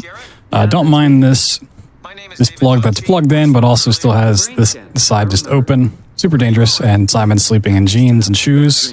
Kind of a weird choice, but as we'll get into, Simon is a very weird character.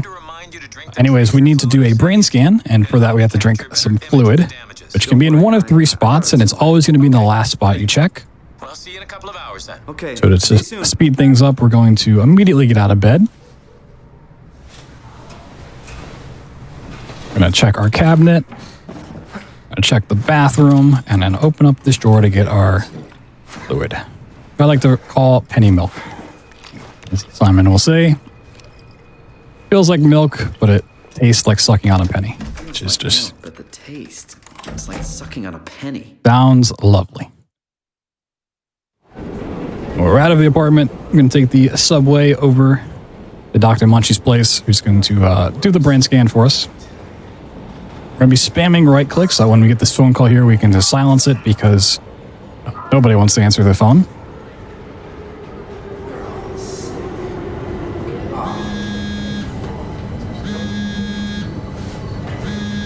Just going to ignore that real quick.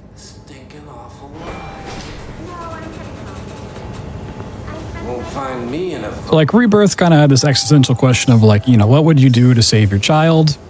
And the horrors and the dreads that come along with that.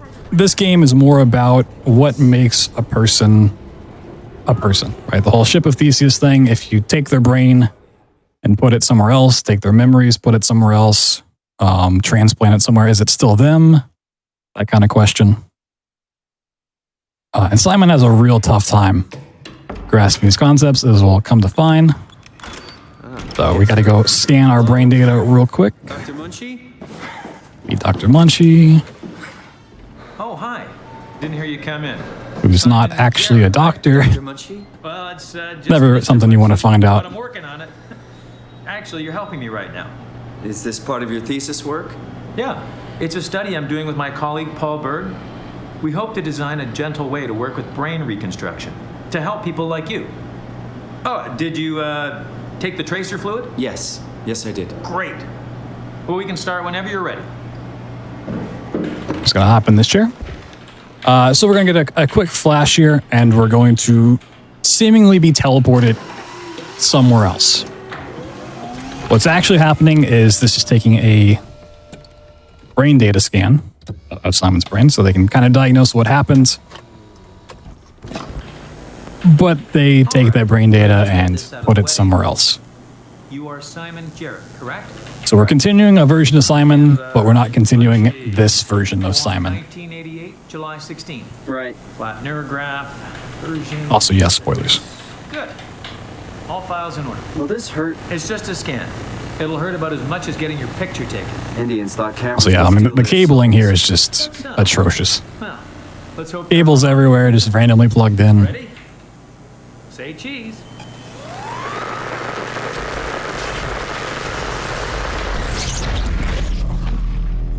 I love the nice flashbangs. And once we're down in Talos, What happened? or Pathos. Talos is prey. I run too many games. Kind of mix them all up. Anyway, once we're down here and start breaking out, and this is where the prop clipping comes into play. So by holding a prop close to us and then re-grabbing it, we can flip through stuff. This fire extinguisher is a little bit of a nightmare to clip with, but we're going to use this to just get our way through this door, skip the whole quest line there. Now we find out we're underwater. Whoa, big plot reveal. Before we move on, we need to stick our finger in this. This kind of acts as our like healing along the way, checkpoint sort of system. What was that? Fun skip. You just hold back when you climb into this vent. And the game thinks you just kept going along the vents. So it deloads this and loads in the next part. We can just get out of bounds on top of the map and continue on. You, for some reason, didn't think this was going to be broken after watching the previous 3 games. I hate to break it to you, but yeah. We're going to be going out of bounds quite a bit. We're going to take this chair up for a little bit of a ride. We need to go meet Catherine.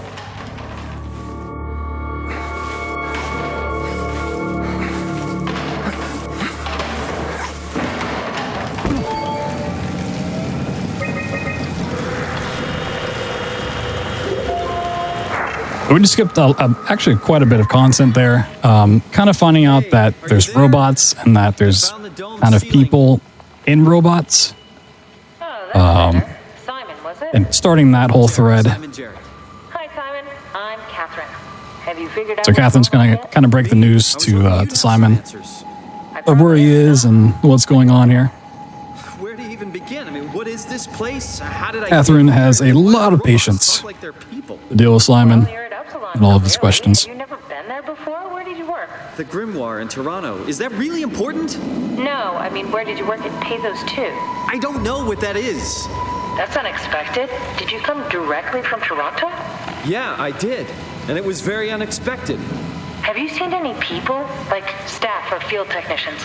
Only robots. Crazy ones. This is also strange.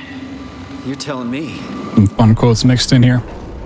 What was that? Yeah, so this whole dome is caving in. The water's going to start leaking in. We're panicking. What do I do? What do I do? Yeah, so a lot of SOMA is traversing through these different sites of this underwater base. We're currently in Upsilon. We're going to make our way to Theta and Phi and Tau and Omicron. But between each of these levels are giant underwater sections, which usually go about the same way every time we meet them. This is also where Simon starts to kind of see that he may not be the human that he thought he was, even if he won't comprehend it. He is in fact a robot. This is insane! Be sure to turn on our flashlight. We're gonna take this little sheet of metal and just fly on out of here. There's a lot of exploring you can do, little side areas that you can explore in the underwater sections. But we're just gonna make our way straight to the ends by hovering away.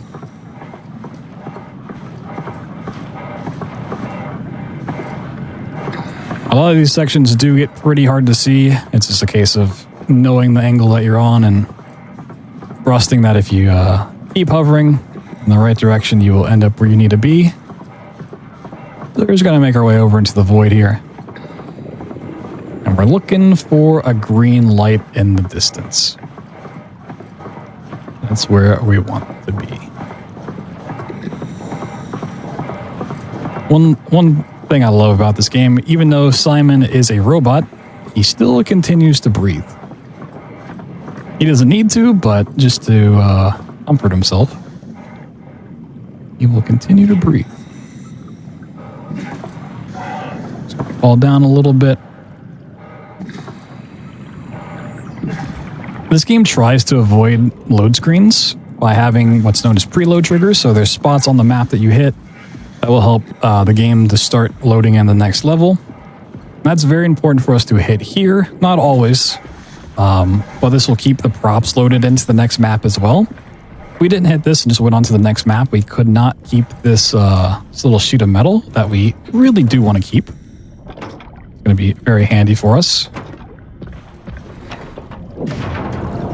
So even though we could have just dropped right here after the hover, we want to make sure that we do hit that trigger along the way. Here's our Omni tool that we very clearly picked up earlier on. Definitely didn't skip it. To get past this airlock.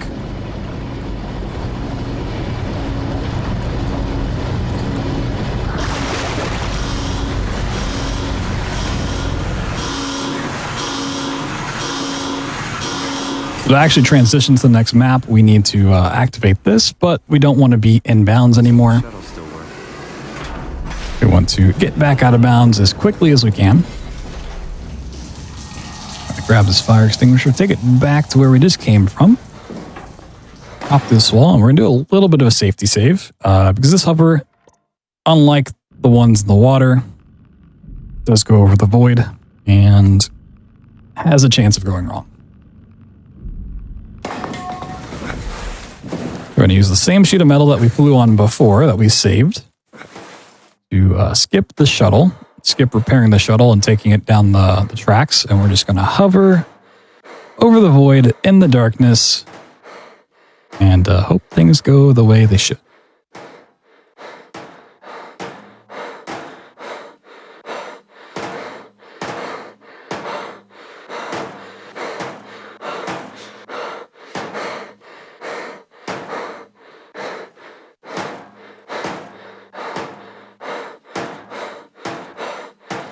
It's even scary if you just turn off the flashlight.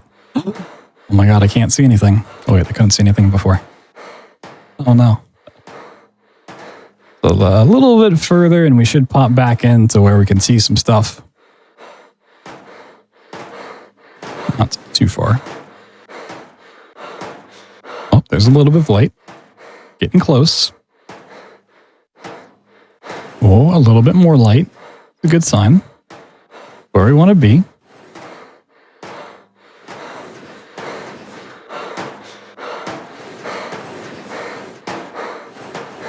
Once we get past this, a lot of the map's going to be revealed.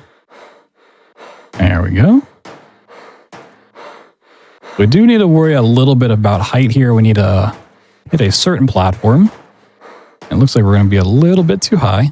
It's perfectly fine. Very easy to lose height. It's a lot easier to drop down than it is to jump up Kind of crouch, stand on this ledge, grab the ladder, and we're back in bounds. And scan our way out. So we're going to see here, we're actually going to go to a little black screen. We didn't hit the preload trigger in this map. It's going to give us that small load screen, which is not a big deal. We don't need to keep anything here. And coming up in the next map is one of my favorite quotes that Simon says. It's so ridiculous. It really shows the kind of person Simon is.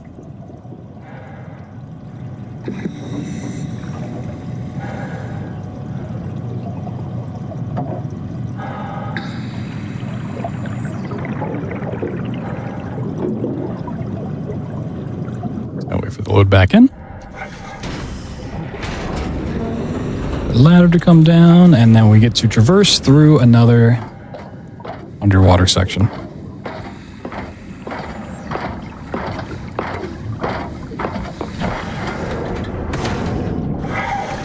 I can find land though, right? I mean, really, how big can this ocean be? Yes, how big can this ocean be?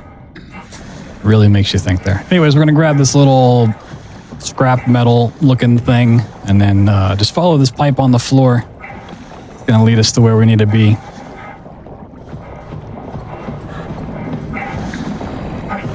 Kind of a winding path that you take. And I think there's like a small little objective along the way. To get a little bit more lore. Just going to hover over all of this.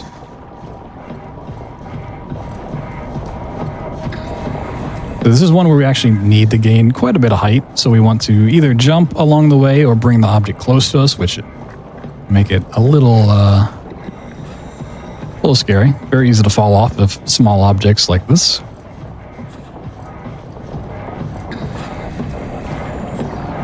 Get a little too close.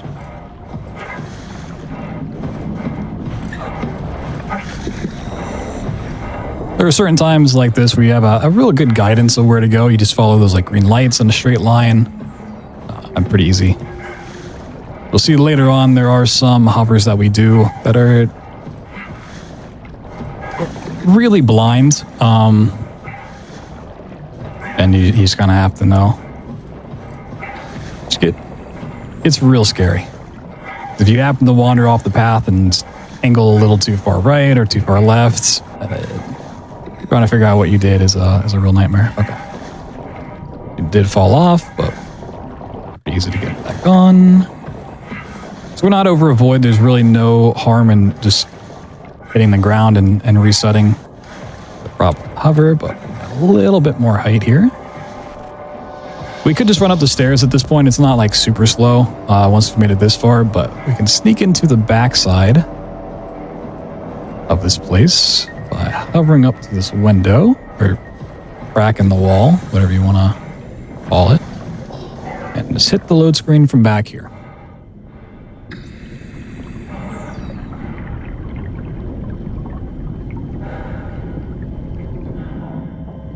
Got our handy dandy fire extinguishers. You know, luckily they just have these all around the place. Let us clip through the wall.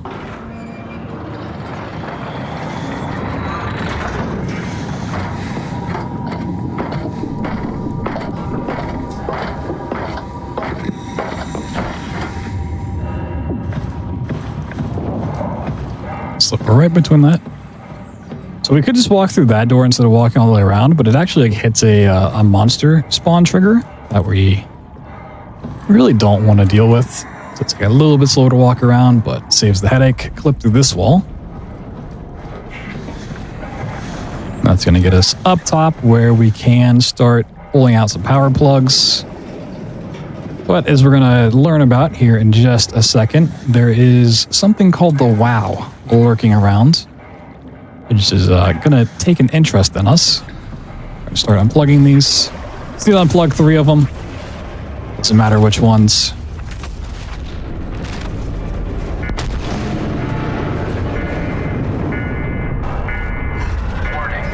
Now we're just going to run. Just run away.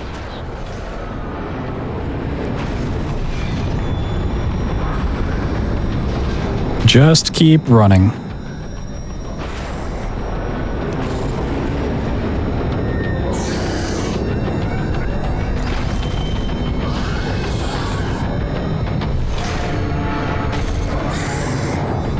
We're in a little escape pod now that we've deactivated the stuff. We're going to meet up back up with Catherine. Going to take over. Emergency? What did you do? I messed up, okay? Can you get us out of here? Yes. I just need to pump the water out and get a trajectory in place. Hurry up. Just a second. All right, taking off.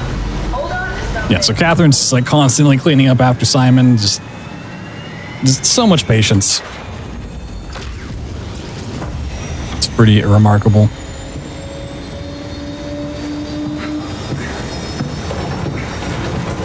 Not much we can do here. Just get a little information on the WoW itself. How do you even know what direction we're going in? Don't worry, I'm hooked up to the navigator. We're headed for Theta. Should be a matter of minutes. I thought I was done for back there. Seems like the WoW is keeping the Curie from Oh, going wow. into a catastrophic failure state. I mean, how did it get on the ship? Are you talking about the black tentacles in the engine room? I've seen them before at Upsilon. What are they? They're a manifestation of a malfunctioning station-wide artificial intelligence called the WoW. The WoW. Station-wide? So we just made a powerful enemy. No, it's not like that. The AI isn't a persona. It doesn't feel or think like we do. It's more like a cancer. Was that the ship? Looks like your sabotage worked better than expected. Brace for impact! Hold on, the blast is pushing off the plateau! What does that mean? If I don't hit Delta, we're dead. And we're dead. That is the end of the game. Not really. I do think it'd be kind of interesting if there's like a random chance that the game would just roll the credits right there. It'd be a fun little Easter egg. But we survive. Just crashed a little bit. But that's okay. We get a little rescue party. We get to meet our little robot friend. First we need to pick up our Omni tool. It is very important that I push this door up. So we're going to use this door here in just a little bit. And once it gets cut open, it's going to go flying away. For whatever reason, pushing this up will cause it not to go even further. Instead of just being like a little random chance. Little robot friends. So cute. Unfortunately, I don't think we can pet them. But yeah, Dora's just going to land right there. You're the rescue team, huh? And, Good job. like in the games before, when you're holding an object, you are slowed in terms of movement. So we're going to throw this ahead of us and then let go of it. So it's kind of floating on its own. And then we can move at normal speed and juggle it along the way. Well, let me pick it back up. You just continuously grab it, throw it, and jump as well. So to speed things up. Be a little bit tricky to get down. And then we need to make sure when we get up here to not let it hit the fence. I will despawn the door, which is not good. That fence. Anyways, we need to start calling in a Zeppelin, so we got to fix up some machinery here.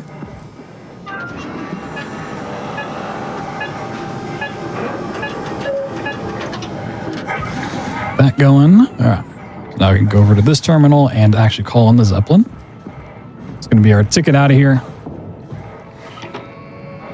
Instead of waiting for it to actually land, I'm just going to take our door and go for a little adventure. A little undersea magic carpet ride. That's definitely the Zeppelin.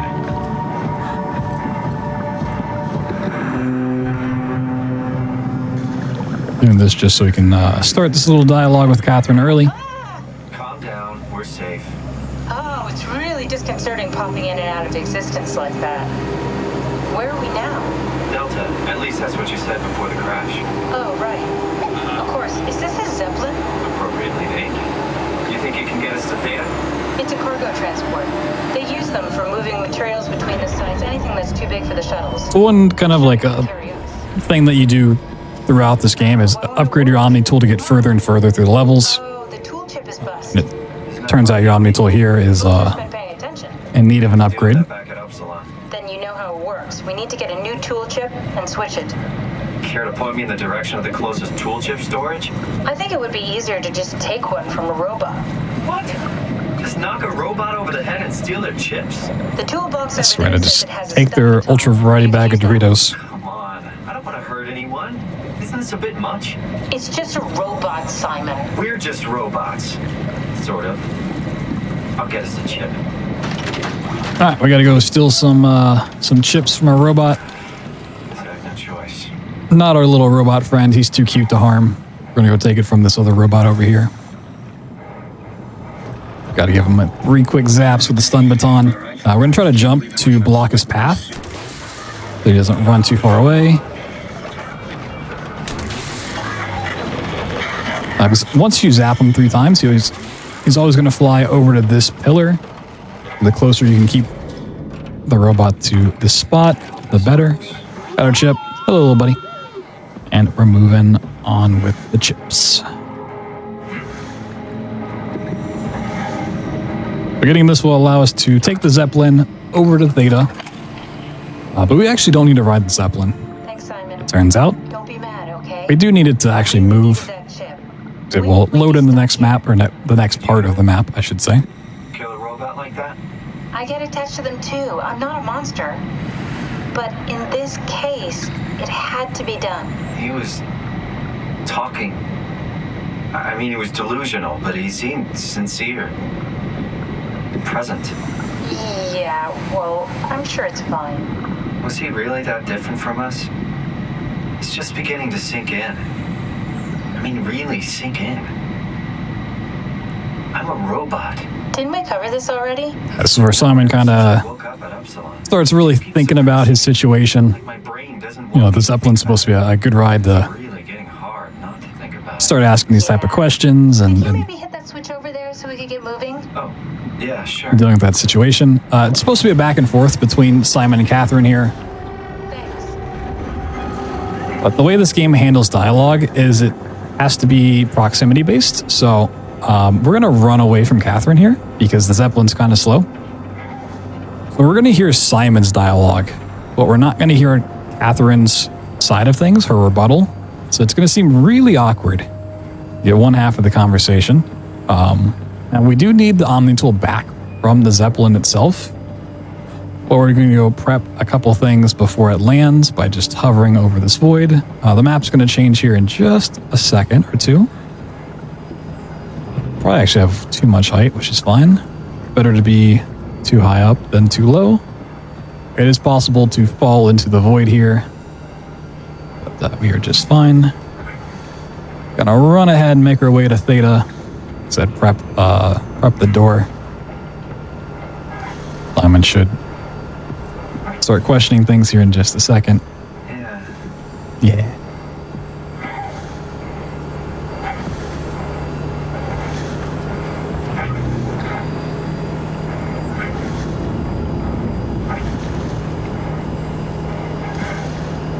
It may look like we're inside the map at the moment, but we're not. So there's a certain path that we need to take here, and then nice way to clip back in bounds. Whenever you're on an outside map, it's a little harder to find what is inside the map and what's outside. So it all kind of looks the same. Just slip back in here. Okay. But then how can I feel like Simon? Now we're back in the playable space, and we're gonna make our way to the big door. I don't have any ears, no mouth. Christ, it's a weird thing to think about. I mean, I'm making sounds. I'm still saying things. The reason this is such an important trick to do is this door takes a long time to open. So having it pre-opened at a time, usually how pre-works, is really, really nice. We're going to break this off and use that here in just a second. So my mind is covering it up, pretending nothing's different. Pull this out, twist it, push it back. Pull this. We should have enough time. Depending on how fast you get over here, you can set this other thing up as well. I'm not going to risk it today. I'm run back. But we need the Omni tool, so I'm going to run back to where the Zeppelin lands and pick it up. As you can see, that door is opening in like multiple layers. It takes a real long time. If you get over there like really, really, really fast, you can set up the second part, which we're going to use to do a skip. The artificial intelligence you mentioned in the escape vessel? Didn't want to risk it today. Is it the wow? Once Catherine gets a little closer, we can actually hear the final bits of her dialogue. I suppose it set the ball in motion, but it's not directed with purpose. It's really complicated to explain how machines think, Simon. Concentrate on getting inside Theta, okay? See you soon. Alright, got our Omni tool, and we can continue on into Theta.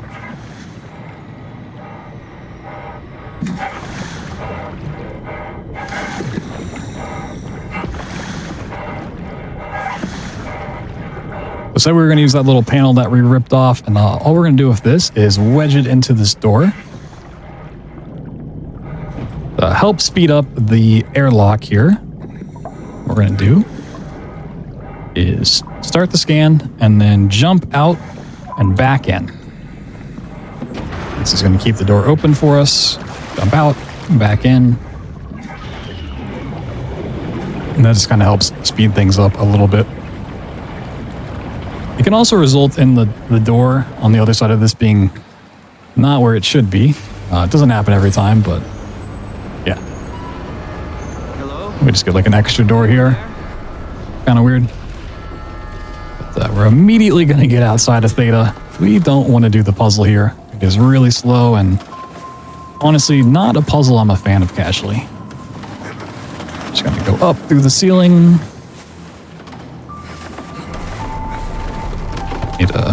Hit a load trigger on this air vent. It is also really easy to get stuck here. Be safe and wait for the load screen to actually go through. Okay. It's going to trigger the map to change. I'm going to walk on this invisible floor. I'm going to do a huge jump around the corner all the way down here. Don't have to worry about dying from a fall. A little damage, but you know, it's just fine. Whee! Let's skip all of Theta, and we need to slip back inside. And this is a little jump scare that we can't avoid. This monster's going to come and give us a big hug for doing such a good job. There's no point in running. This is what ends the map.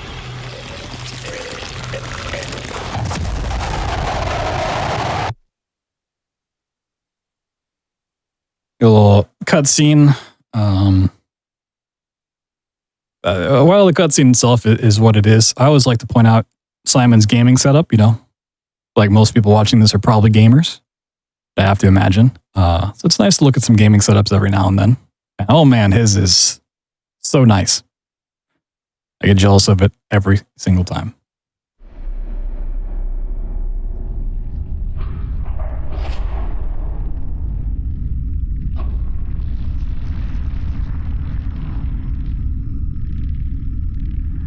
Unfortunately, it's like a long time to get into it. It's okay. Yeah, here we go.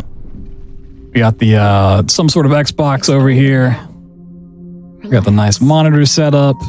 We got the extension cord. Oh, it is just looking so nice. Like couples do. We're not. You don't want me? Yes, of course. What happened? We found one.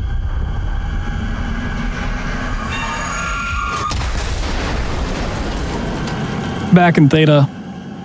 It was all just a dream. I'll just stick herself. The raspberry jelly. Not connected to the shadow from Amnesia at all. Just happens to look somewhat similar.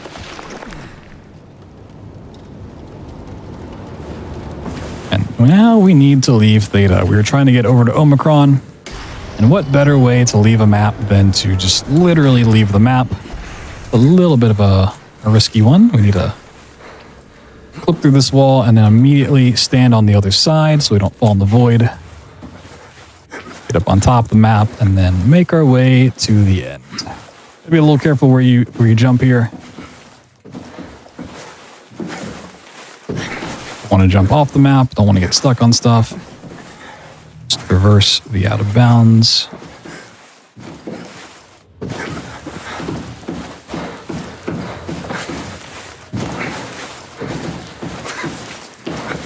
And with traversing the out of bounds, there's actually an invisible wall up here that we have to just do a full strafe jump around.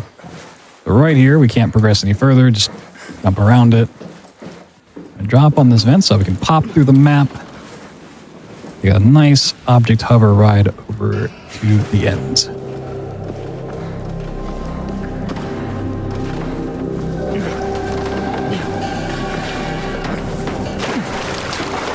This is going to be our ticket back outside into the open waters. It's actually one of the open waters that we don't do an object hover for. We do need an object, but not for flying with. Flush down the drain.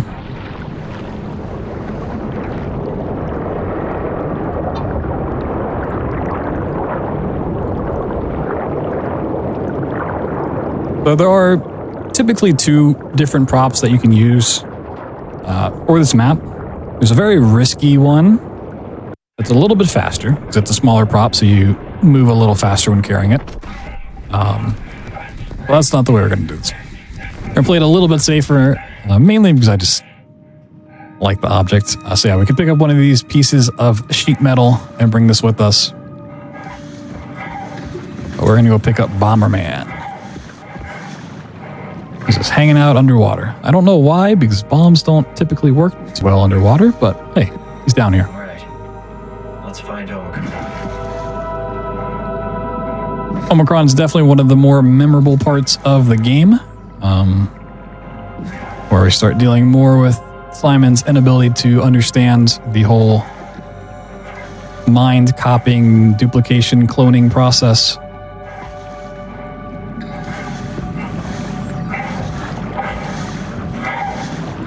Around the area, there's these little robots that if you look at them, they look just like Bomberman.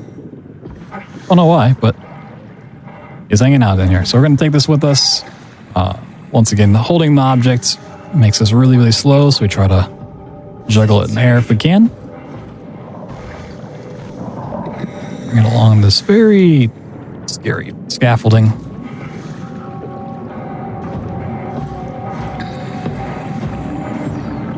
Now we're just going to clip right into this doorway.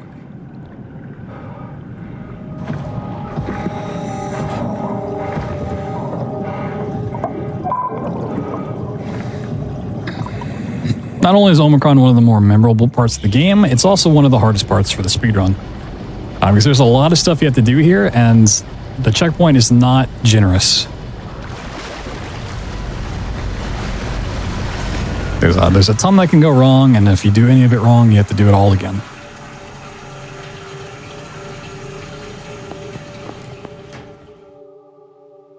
But in Omicron, we need to get ourselves a new body so we can survive even heavier pressure as we descend into the darkness of the water.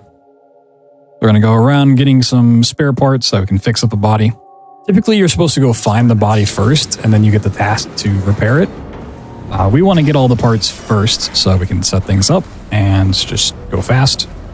And do a whole bunch of clips.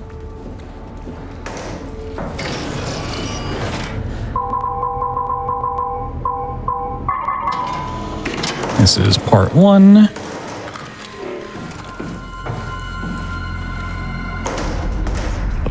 Feet. Use this to hover.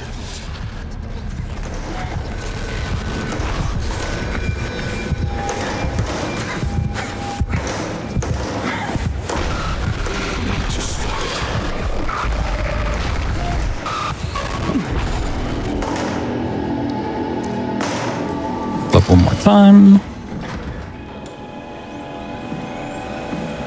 Wait for this little scan.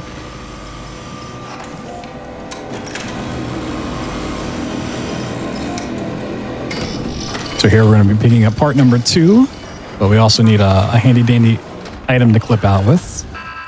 So a cool trick you can do to skip the whole puzzle here is just look through the gap that gets opened. Pick up part 2.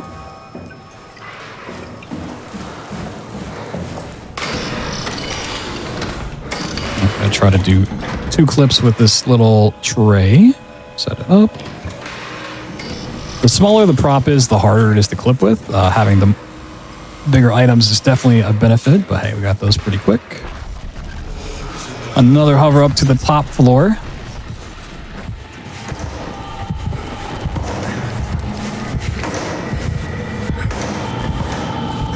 Just need one more clip. And then we're kind of at a checkpoint, so got through it just fine. Cool. We need our third and final piece of the suit, which is guarded by this spooky monster. We're just gonna sneak past, grab it, and run away. Goodbye. We can just crouch and kind of jiggle against this corner. Okay. This is oh, I did get a checkpoint running past that monster. It's still a very difficult section to pull off, so we're gonna do a little safety save. We gotta do a couple jumps over the void.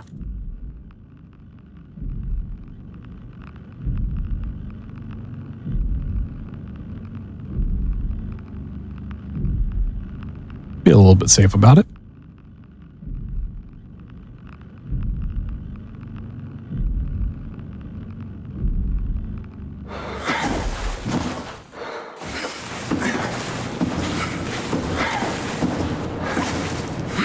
Made a little more height.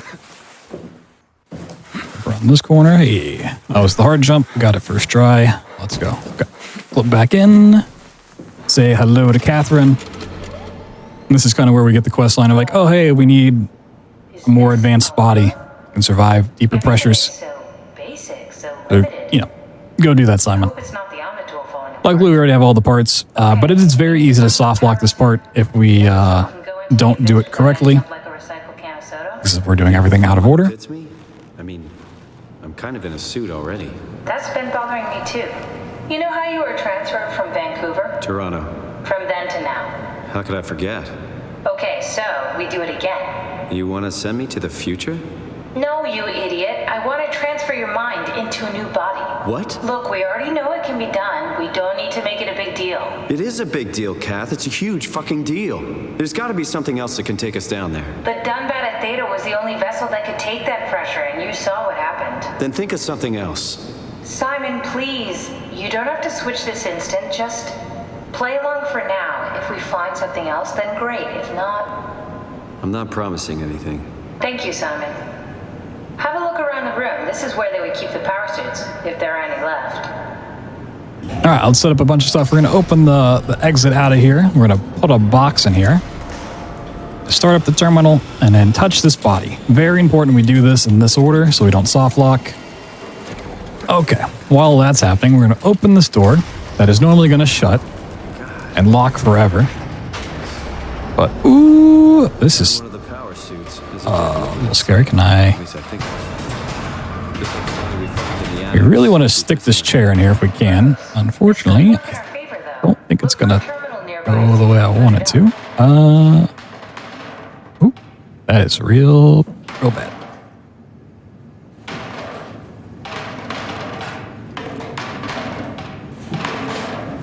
Get back over here.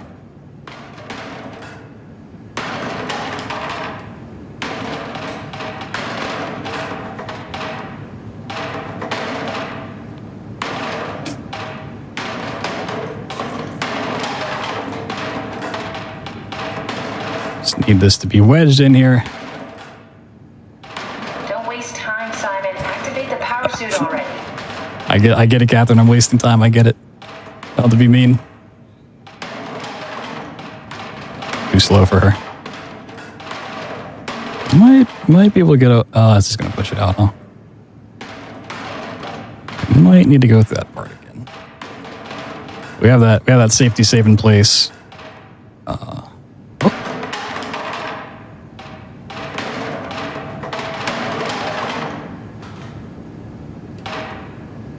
Come on, let's activate the power suit. Doing some very experimental stuff here. One more push and see if we can get something going. Nah, we'll just load. We'll back up.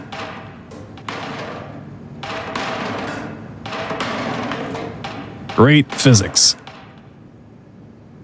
This will lock behind us. Don't waste time, Simon. Activate. All right, you know what, Catherine? I agree. Don't waste time.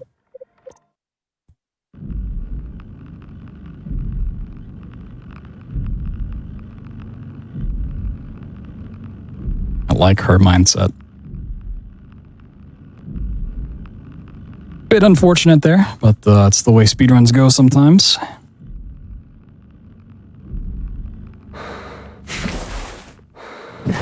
I just completely missed the jump.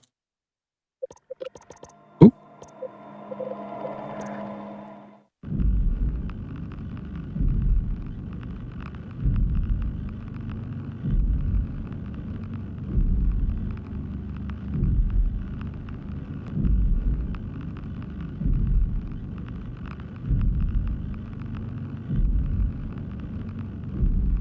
All right.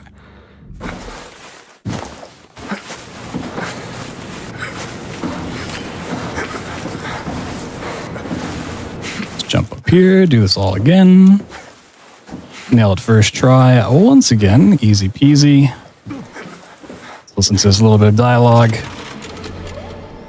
And then, not mess up the door. Is this Omicron? Everything is so basic, so limited. I hope it's not the Omnitool falling apart. Okay, we need to find you a power suit. You know, so we can go into the abyss without ending up like a recycled can of soda. You think we'll find one that fits me? I mean, I'm kind of in a suit already. That's been bothering me too. You know how you were transferred from Vancouver? Toronto. From then to now. How could I forget? Okay, so we do it again. You want to send me to the future? No, you idiot. I want to transfer your mind into a new body. What? Look, we already know it can be done. We don't need to make it a big deal. It is a big deal, Kath. It's a huge fucking deal. There's got to be something else that can take us down. No matter how many times this gets told to Simon, not only just watching the same thing twice, but Then think of something else. kind of goes through the whole dilemma multiple times throughout the game. He just does not understand it, unfortunately. I know a lot of people love the story in this game, but Simon definitely becomes pretty insufferable by the end of a run. Especially once you sit through it multiple times. All right, open the door. Put the box in here. Seeing all this for the first time.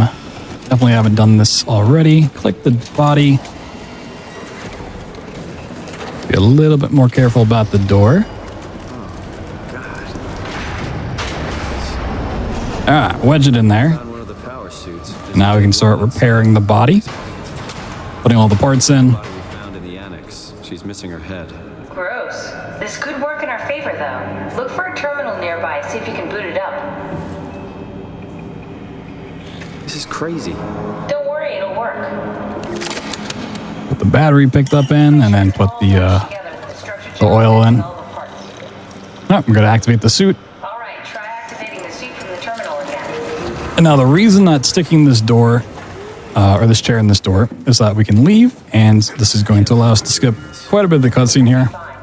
Then why don't we put you in? There's actually two cutscenes that we need to skip, one before the body and one after. You go without me. A cool thing about this is it has kind of an audio diary skip. So Catherine and Simon are going to talk a bunch, but if we click this, it's going to bypass all of that, and we can go back and just resume the actual gameplay segment of Omicron.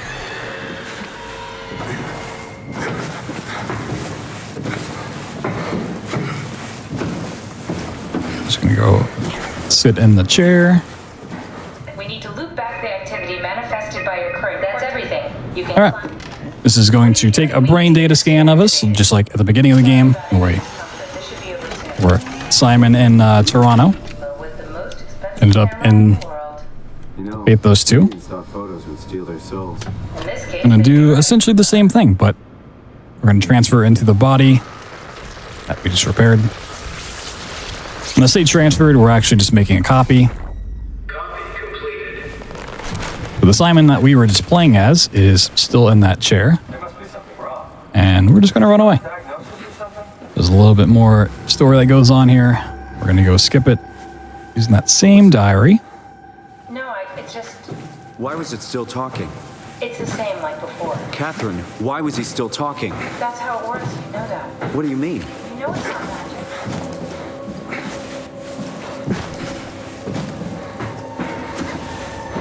God damn. Run away. So now we can leave Omicron. I'm going to try to set up for a skip. This one isn't super vital for the run. Sometimes it doesn't work, and that's okay.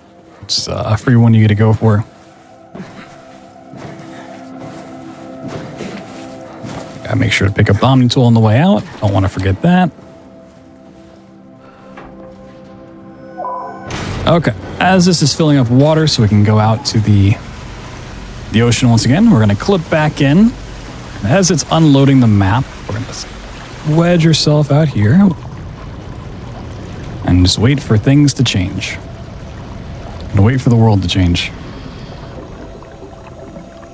It just saves a little bit of walking and waiting for the airlock to actually open up. We'll get to the elevator right away. All right, this is every runner's favorite segment of the game. It's the part where we get a little bit of a break. Unfortunately, this is unskippable. It's a little journey down to the bottom of the ocean. So Simon and Catherine are going to have a little bit of a talk on the way down. It's dumb luck, right? And I woke up in the right body. It's a redundant copy. I'll never experience. And this is why we needed to switch into a new body, or copy yourself into a new body, so we can actually survive the pressure. While the other body would just crack and fall apart and be no good. Only wish you'd done a better job. Our main mission from here on out of the game, now that we have this new body and we can go further down, is to find and shoot the Ark out into space. The Ark is a collection of all of the brain data that they've scanned. Pretty much everyone that works at Pathos has a brain data scan on it. This is awful. We did an awful fucking thing. So one thing that we completely glimpse over in the run, it's very easy to forget about for the run, is the fact that between Simon taking the first brain data scan and waking up in Pathos 2, is that the surface world is completely destroyed. Humanity on the surface has been like completely wiped out. I believe it's from a meteor. I might be wrong. It's been a minute. But anyways, no one up there is alive. And the only remaining people on Earth are in Pathos, but most of them have either died or turned into robots. We were kind of like more or less the last remaining person traveling through here. So for humanity to survive on, we're going to take the Ark full of brain data and launch it into space. The people pushing through the crowd flowed like paint from an artist's brush. Street food vendors filled the air with aromas of all my favorite foods. For a brief moment, This elevator ride's not fully a cutscene. There's a little bit of repair that we have to do for it. There's a comet. There we go. I knew it was something like that. An asteroid, meteor, comet. Close enough. I'm not religious, but I can see why people would be. The privilege of being makes. Also coming up, once we get down to the outside of Tau, is a very infamous hover for us. Things are different, but we're still here. It is definitely one of the rougher ones. Everyone's gone. All the people still left are digital copies trapped in computers at the bottom of the sea. Because even for me, it is very difficult to see where I'm going. It's one of the blind hovers, and it's a two-part blind hover. Is that the one where you're like hovering across like the dark ocean floor for like 5 minutes? Yes. That one is terrifying, and why I don't want to run this game. It's not too bad, but it definitely is one of those, if you like veer off path, you just have to like know how long you're supposed to hover for and be like, oh, okay, I missed it and I need to reset this trick. Otherwise, you could keep going forever. No family. You could make new friends. It's a skip that usually I even have to look at my OBS preview with a gamma filter on it, so it's super bright. Not to know what's going on. But hey, the elevator shut down. Gotta fix it up real quick. There's a little bit of a fun trick that you can do once you get everything fixed here. It doesn't save any time, but you know, if you aren't taking a bathroom break or something like that, when you go to sit here, if you just like tap back a whole bunch, you don't actually sit in this chair. You just hold it. It's pushing pretty hard, really testing the limits of my suit. Don't worry, it should hold. You can just hold this the whole time and wait for the next cutscene to play, or you can just sit back down. Doesn't really matter. What's the difference? I don't feel like I'm being held back or hindered. And I don't have the opportunity to reflect on the time I'm missing. It's simply missing. Sounds like sleeping without the dreaming. Yes. But generally you anticipate when you're about to sleep, and there's a natural continuation since we... So I kind of get a little perspective from Catherine as well. My experience is more like an ever-changing moment that never really seems to find closure. Sounds kind of like a movie being edited live. I suppose so. I guess it sounds exciting, but it really keeps me activated to the point of exhaustion. It's rough. Could be worse. Could be a time traveler stuck in a body made from black goo. That'd be the worst. So I have a break between the Simon and Catherine cutscene and them talking. We had a little unexpected visitor.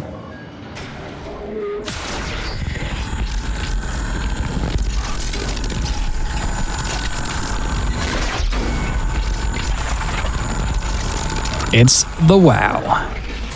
You did it. Woo, we did it. I will make preparations. Pretty cool guy. Anyways, we're going to black out and wake up sometime later as we continue our descent. Our dark descent into the water. A little bit longer and then we'll be on the ocean floor. Oh, good, you're back. What happened? Something dropped onto the cage. Knocks you right out. It spoke to me. Looks like a man, one of WoW's creatures. What? It just stared at you for a moment, then threw itself down the abyss. It said it would make preparations. I don't like the sound of that. It was very strange. I thought it was going to kill you for sure. Glad it didn't. Yeah, me too.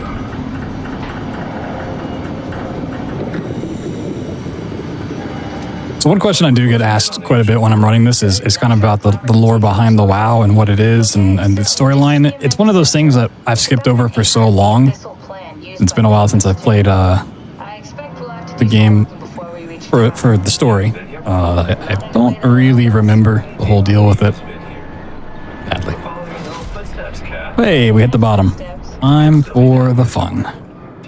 Don't remind me, freaks me out. Alright, let's head for tower and find that ark.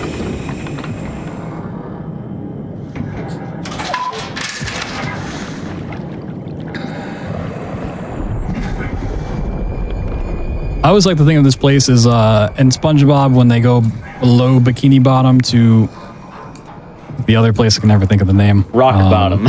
Rock Bottom, yes. That's what I always think this area is. Very a rock bottom. We're going to take our handy dandy little container over here. We're going to do a little safety save. This is definitely a trick.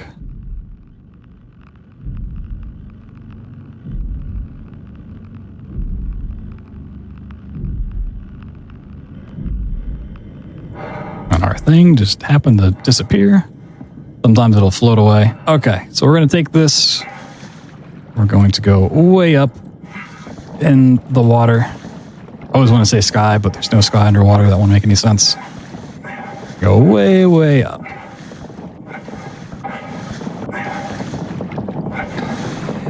And the reason we're doing this is we're flying through the water here. There are storms that if you hit the triggers for the storm will slow you down and make it much harder to see. And by going up high enough, we can get around hitting those triggers. And we also just need some general height to get past certain collision and terrain on the map. So we're up pretty high. We're going to take a fun little trip. Now, it is really hard to see, for sure. But we need to try to find a very specific spot on the map. We mentioned it a while ago about preload triggers and hitting those so that we can keep our prop into the next map. That's what we're going to attempt to do here. So we can keep this little container with us into the next one. If things go wrong, it's not the end of the world. There is a backup strat we can do. And it should all be fine, but ideally, we shouldn't have any problems. Just Definitely like the biggest obstacle to learning this run. Just knowing where you have to go here. And like I said, if you just veer off path somehow, it's very easy to get lost and not realize you got lost.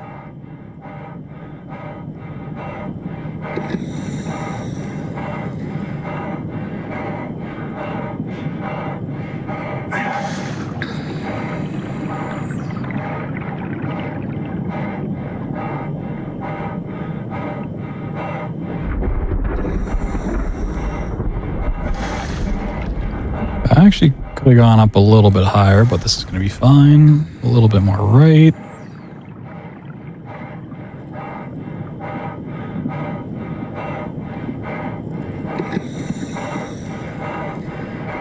Should be right up here. We're looking for this 90-degree bend. Right there. We want to drop here. Now the preload trigger is just off to the right. So we can hit. Okay. This is part 2. If you have played this game casually and you remember the underwater spider cave section, that is on the left there, the little green lights that we're bypassing. What that is. I really don't like that part of the game. Not a big fan of spiders, especially not underwater spiders. So, even if this didn't save time, at least to get you past that part. So we got to go a little bit further. We're doing a pretty low hover here, but it's all good.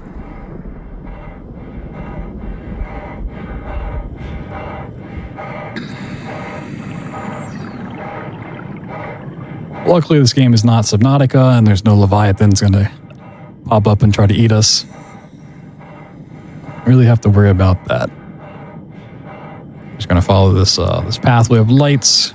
We could drop now, but let's stay up above.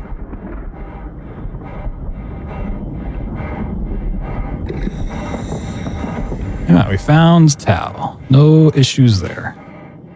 Thankfully.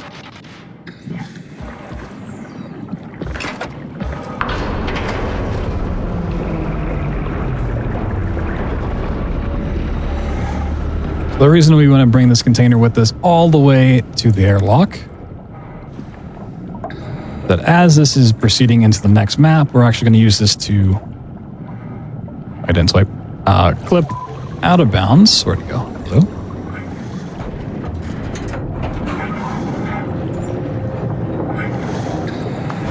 So you can just clip while in the water. I'm going to wait for it to actually drain a little bit. I just find it makes things a tad bit easier.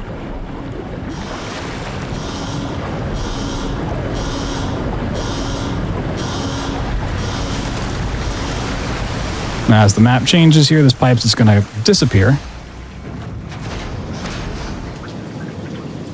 Now we'll be outside on the new map.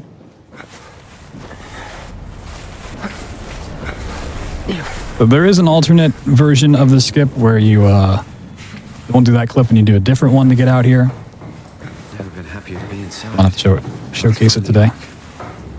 Okay, so in Tau is where the Ark resides. We need to go grab it. I can jump up here. Simon doesn't want to jump today.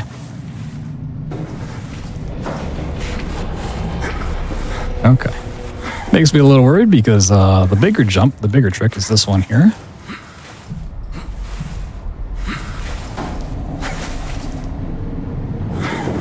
Okay. This is another jump over the void. And we need to do a strafe jump. So we're going to jump out and then hook left. And land on an invisible platform. And from there, we're going to jump to another invisible platform. So we can get further into Tau.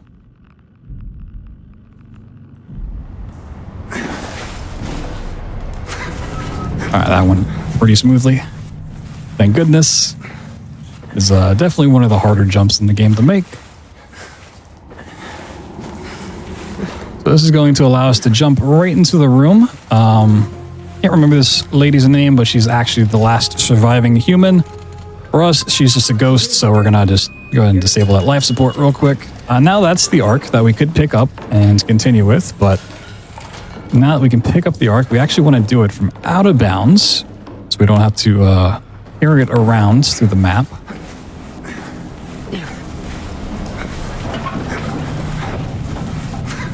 And we need to drop down to the basement. Oop, almost just walked off the map. Okay. So yeah, normally you'd put it in the elevator and like go through the map and then pick it up here. Just drop down to the final door.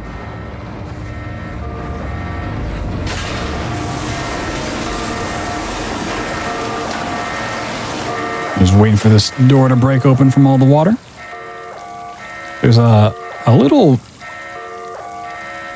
exploit we get to do on the next part that doesn't make a whole lot of sense, but I enjoy that it's there. So once we attach this cargo, we're going to swipe the Omni tool twice. You only need to swipe it once, but swiping it twice actually starts these pipes a little bit faster. Normally you have to wait quite a bit of time for them to actually have water coming out of them. But 2 swipes and they, for whatever reason, start sooner. Which means we can leave the level sooner.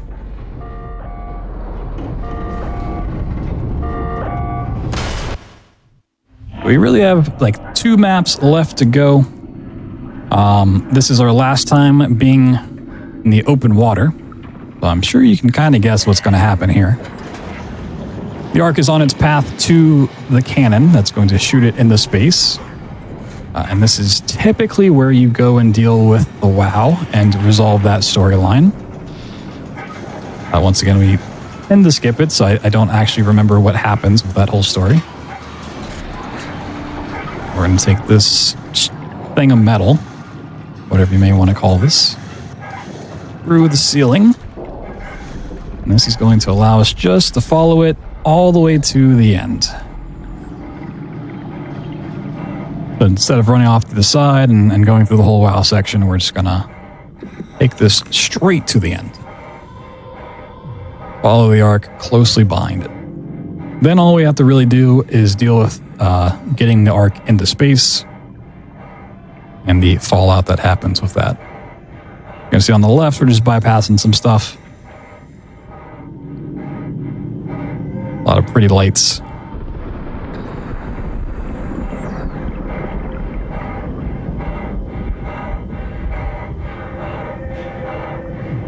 This here on the left at the moment, that's where you deal with the WoW itself.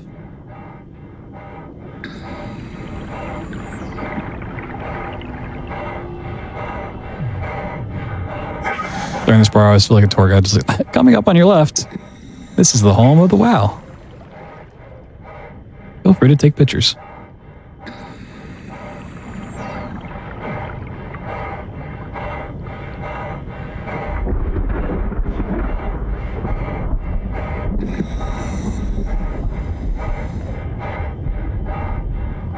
And kind of start angling off towards the entrance of Tau. Or Phi, rather. We were just in Tau.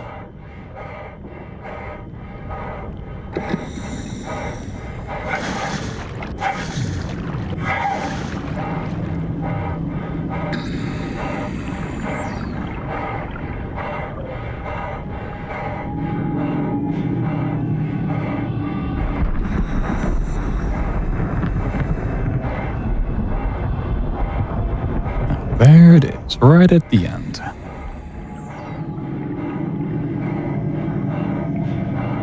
That's the big cannon that's going to launch it into space. Just have to get the Ark there.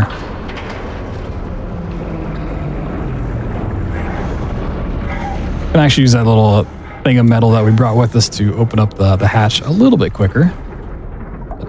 Decent time save. But just because this is the last map does not mean it's not broken in any way. We do have another trick that we have to do.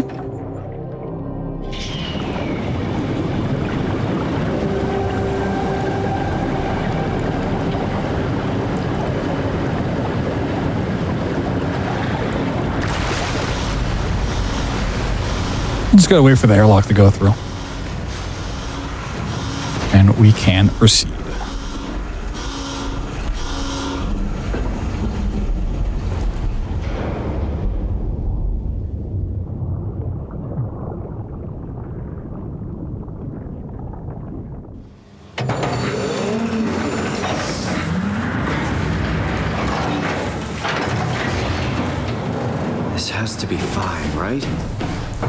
Okay, so now we need to clip past this door.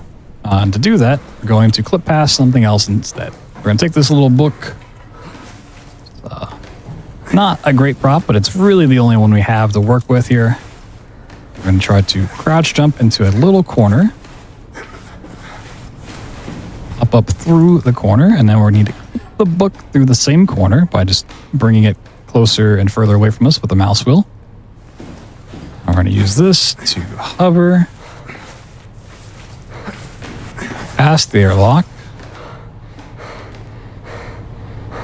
Don't need to worry about fall damage. Plug in Catherine.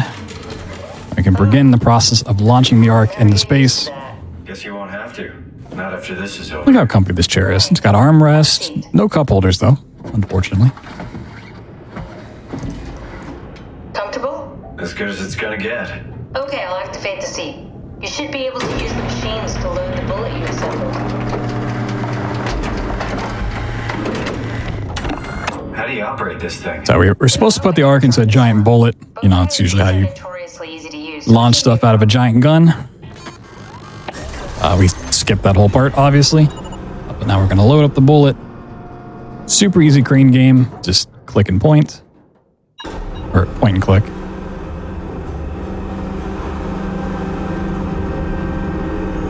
And zoom in even if you don't need to. From here, the only things remaining are clicking the button and dealing with Simon. Okay, ready when you are. Just hit the button and we're off. But we need to transfer our minds to the Ark. We also need to make sure it launches at all, so I tied them to a single switch. Just push the button and we're off. Here we go. No turning back. Thank you, Simon. Don't mention it. It's an amazing thing you did. And I want you to know I appreciate it.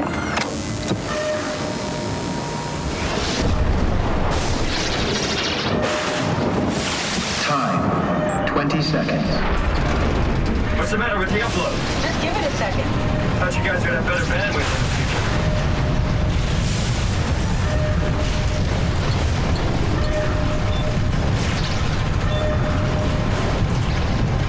10 seconds.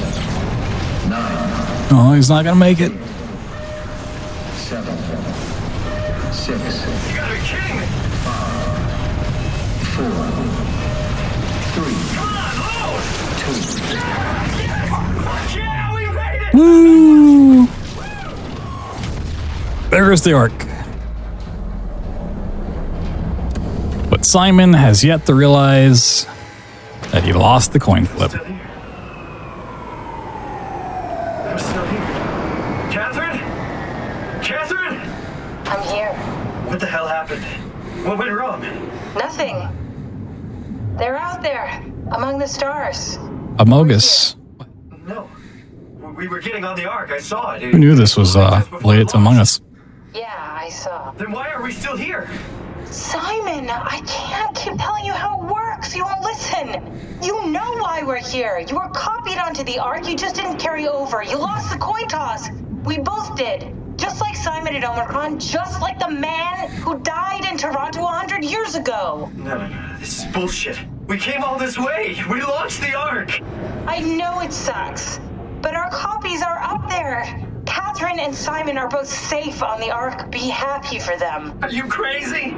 We're gonna die down here with those fuckers living at large on a spaceship. They're not us. They're not us. I'm sorry you feel that way, Simon. I'm proud of what we did.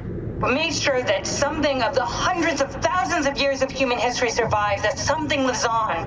No. Fuck this. Fuck this. Fuck you. A little potty mouth. Fuck you, Catherine. You lied. And I believed in you. I trusted you. You said we're getting on the fucking Ark. We are on the Ark, you idiot. I didn't lie. I can't be responsible for your goddamn ignorance. Now Simon is all alone at the bottom of the ocean. Catherine? The power's going out in the station. Leave me alone.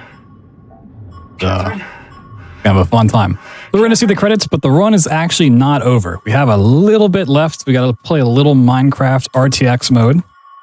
It's one of the few runs that does not stop at the credits. There's a little bit of gameplay after them, so we can skip them. Just gotta go punch some trees real quick.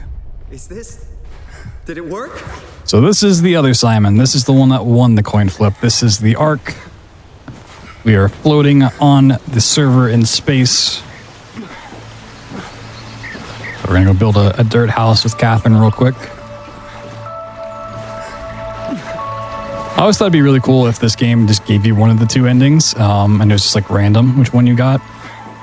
I understand why they do it this way, show both sides, but I think it'd be like an interesting experiment. Like, oh, you know, you're talking to your friend, like, oh, I got the bad ending. It's like, oh, I made it to the Ark. What are you talking about? A little bit further.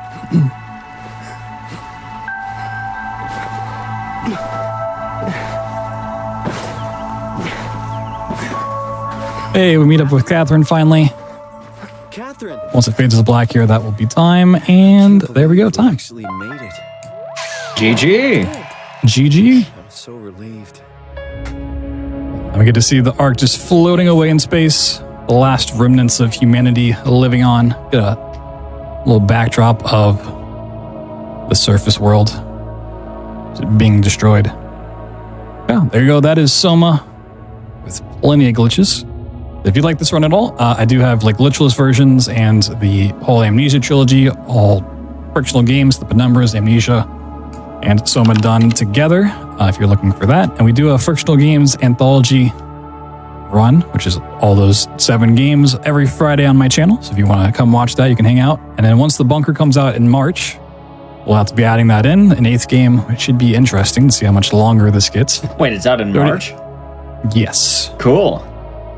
I believe it's HPL3, so we should have prop clips, prop hover, and that game as well, which should be interesting. It's already a 4-hour run to do all 7 of these games. Who knows how much longer it's gonna get to. But thank you guys for having me.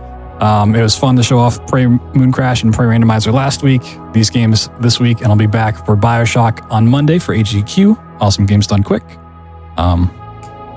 If you like any of those runs or more, I run tons and tons of games just like Dices does. Thank you. Hop on over. Stream every night except for Mondays, 8 p.m. Eastern to about 2 a.m. If you have questions about this run or any of the others that I do, or just want to hang out, I'd be happy to have you. Alrighty, I do once again want to say thank you for not only doing SOMA, but also showing us the Amnesia runs. A lot of fun runs. If anyone did miss it, you can find Blood Thunder, pretty much at Blood Thunder everywhere, YouTube, Twitch, and all that. Anyway, I do want to say thank you all for watching, everyone. I do hope that you enjoyed tonight's stream. It was nice taking a look at the Frictional games and just kind of seeing how buggy they can all get in fun ways. Or I guess I should say glitchy. I've been your host, Dices. You can find me somewhere up here, I think I am today. I don't know if it's up here or down somewhere around. But I do want to say thank you all for watching, and I hope that you did enjoy this episode of Speedruns From the Crypt. We'll be back in 2 weeks once again, and we'll be having the show after GDQ, which will dive into a nice lesson of speedrunning to kind of follow up the events. I run these shows. If you ever want to just learn more about them or just horror gaming in general, you can find me at Dices. All right. Anyway, have a good rest of the day or night, and have a good one. Bye.